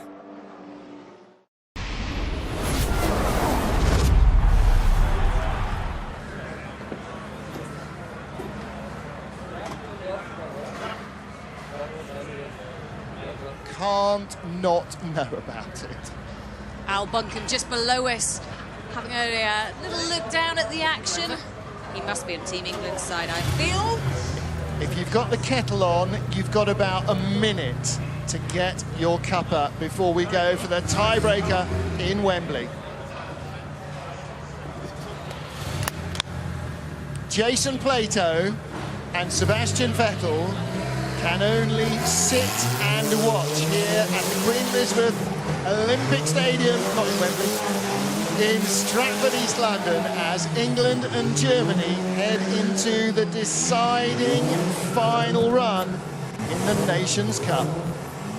So that's Hulkenberg, which will go out for Team Germany with the orange striped vehicle as they make their way out on track. He will take the... I think he was going to take the outside line, but maybe not. Let's see where he comes out, because the first driver will make their way around the looping stadium here and will make their way to the inside start line. The second driver will take their time and eventually be let out and take the external of the line. So Rio will start on the inside. England were on the inside for the first heat, Germany for the second, and it flip-flops back to England for the decider. This is best of 3.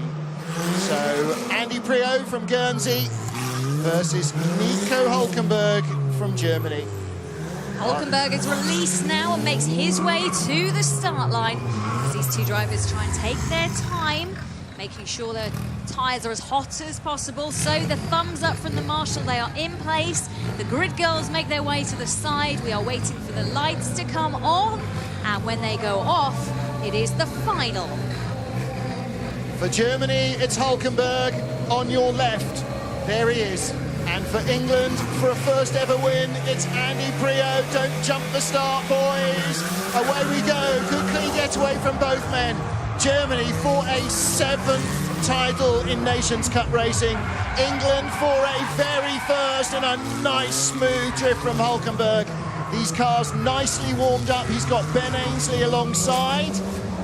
Not sure who's with Andy Priaulx. As they go around the loop, we should get an idea of who's leading in the split. It looks very level at this point. Team England, Priaulx just maybe a whisper in front, but look at Hulkenberg sliding the back of that. Priaulx by a big margin. It's the better part of a second. Oh, and a big slide from Priaulx. And that's half that second gone. 93 hundredths for Andy Priaulx, the first lap advantage. Hulkenberg pushing very hard, half a lap left. Yeah, he really got his arms crossed over there. He's coming through the start-finish lap. This is the moment. This is what the Rock Nations Cup is decided on, Martin. Andy Priaulx with a half-second advantage, maybe 1 corner from victory. He slots it home. They think it's all over. It is now. England win the Nations Cup in London. And Germany, for the first time in a final, are defeated. And Priaulx donuts to celebrate the success. The Guernsey colours on his helmet and in the stadium. And Team England, Andy Priaulx and Jason Plato, have done it for the home crowd. The Brits got into the finals in Wembley, couldn't beat Schumacher and Vettel, but they have done it here in Stratford. Priaulx stands up, raises his arms aloft, and everybody in this stadium raises their arms and pumps the fist. Ben Ainsley there. Was that Ben Ainsley alongside him? He's with the Hulk. I'm not sure who was with Andy. Well, there is Crofty getting in to have a quick word.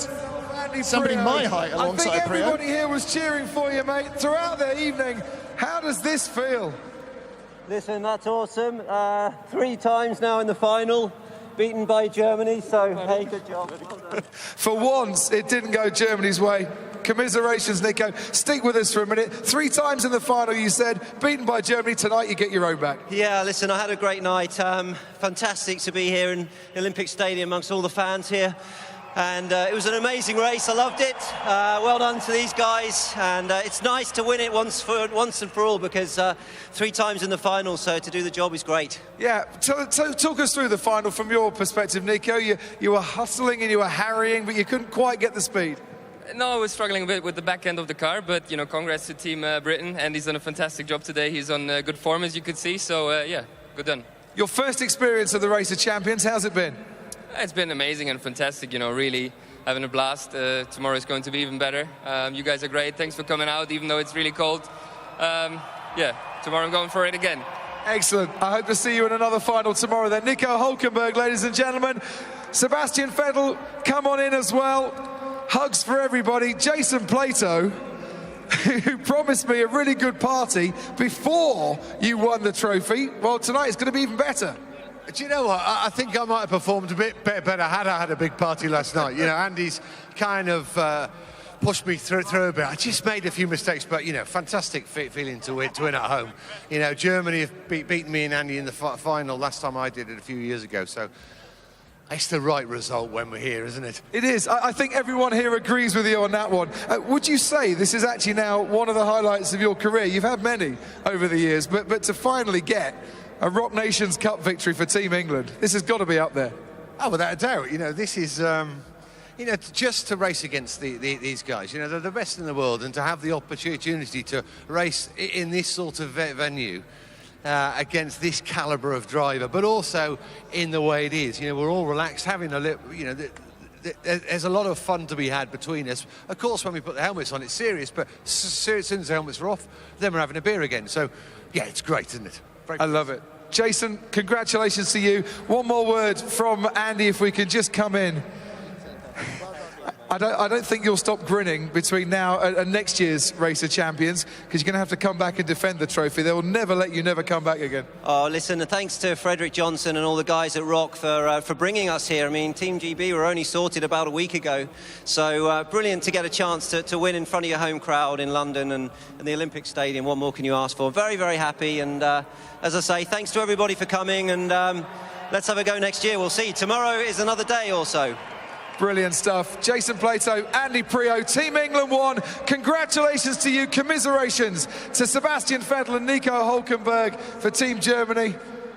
Seb, sometimes you have to lose, I'm afraid, on that one. Does it hurt too much? It hurts a lot. Hurts a lot. He says clutching his back at the time. I'm getting older, you see. No, I think, you know, Andy drove fantastic tonight, and yeah, they deserve to win. It's nice, obviously, you know, in front of the home crowd. We tried everything.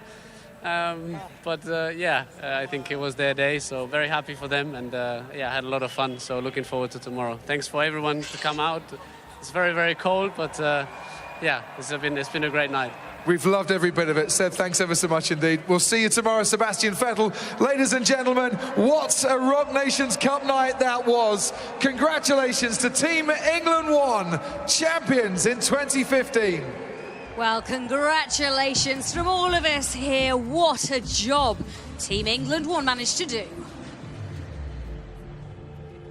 So Mo Farah, Jessica Ennis-Hill, Greg Rutherford, they've all done it here. Super Saturday in the Olympics. They flew the flag for GB. And now Priaulx and look at a very happy Plato do it for Team England once again. Yep. It's a great win. Plato lost twice in semi-finals to Germany with David Coulthard in Wembley 2008, and in the finals in 2010 with Andy Priaulx in the Esprit Arena at Dusseldorf. They lost to Germany again, and this time they have gone through for victory. And they had to do it the hard way, didn't they, Martin? They had to come back through Team Brazil. Coming up through there, then they had the young stars, then they had to take on the England team, and then Germany. That's not an easy round to do. And in fact, Andy, 3 other times he's been knocked out in the semis, has been teamed with Jenson Button, who he knocked out in the semis to go through and eventually win the finals. And Greg Rutherford there with Ben Ainsley, 2 great Olympic champions, having a very different lap of honour around this track as they ride with our final drivers, Andy Priaulx and Nico Hülkenberg, both of whom won their own heats, and Andy Priaulx then winning the decider. So our crowd tonight about to watch the final presentations and then start to make their way home. Busy weekend of motorsport all weekend. They're just waking up in Macau for the final touring car race of the year. They are waking, well, probably just going to sleep in Bahrain, where World Endurance will be this weekend as well. Oh, I hope they're in bed already if they're competing tomorrow. That would be terribly bad show, wouldn't it, on a school night to be up at this time in Bahrain? It's only 4 a.m. or 3 a.m. or so. Well, no, yes, I suppose the drivers will probably be in bed. The journalists will still be awake. There's Denise Lewis down in the centre in the black cap. So great to see England triumph for the first time in 15 years. And of course, the defeated Germans will be back in action in Abu Dhabi. Sebastian Vettel and Nico Hülkenberg. Practice 1 for that at 8:45 next Friday. Practice 2, 1:45. And the F1 show at 5 o'clock. Saturday, practice 3 at 10:15 and quali at 12. And then race day, track parade starting at 11:30. And then wrapping with reaction to the race, Paddock Live at 3:30. And don't forget to join us tomorrow because it spices up again then. It's an individual shootout between all the drivers and racers and riders you've seen today. From 3 o'clock tomorrow, Johnny and I will be back. So, Johnny, first time in 15 years of trying, England have triumphed. Finally, you don't get really to say good. that very often, do you? No, you don't. No, brilliant. No, it was really good to see. Andy Priaulx, as I said, really, really classy driver. And, of course, Jason is always going to be there or thereabouts. But this is great because this is a great warm-up for tomorrow as well. Nico Hülkenberg, first time around, sampled the cars. Tomorrow, he could be even stronger. OK, I know we can get another quick word from Ted Kravitz.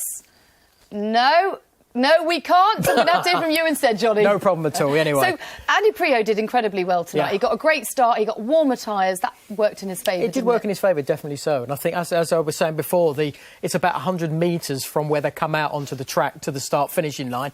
But you just get that little half a lap, it just makes all the difference. But you've got to use it as well. Denise Lewis and Greg Rutherford. So, we've got Greg Rutherford and Ben Ainsley were the partners for Germany and England tonight. Good for them to get back out there and enjoy the Olympic Stadium again. Having lots of hugs and kisses on the podium there. What can we expect tomorrow, Johnny? Tomorrow it really gets down to the nitty-gritty, doesn't it? The individual shootout. Yeah, it does. Again, this is all great that everybody's having a bit of fun tonight. The nation's sort of trophy is important. Tomorrow it's all going to be about yourself and being selfish as much as you can. Looking forward to it. It's going to be a bit of a cracker. Well, we'll look forward to it too. Can't wait to see what happens. Join us again tomorrow from 3 o'clock on Sky F1. Bye for now.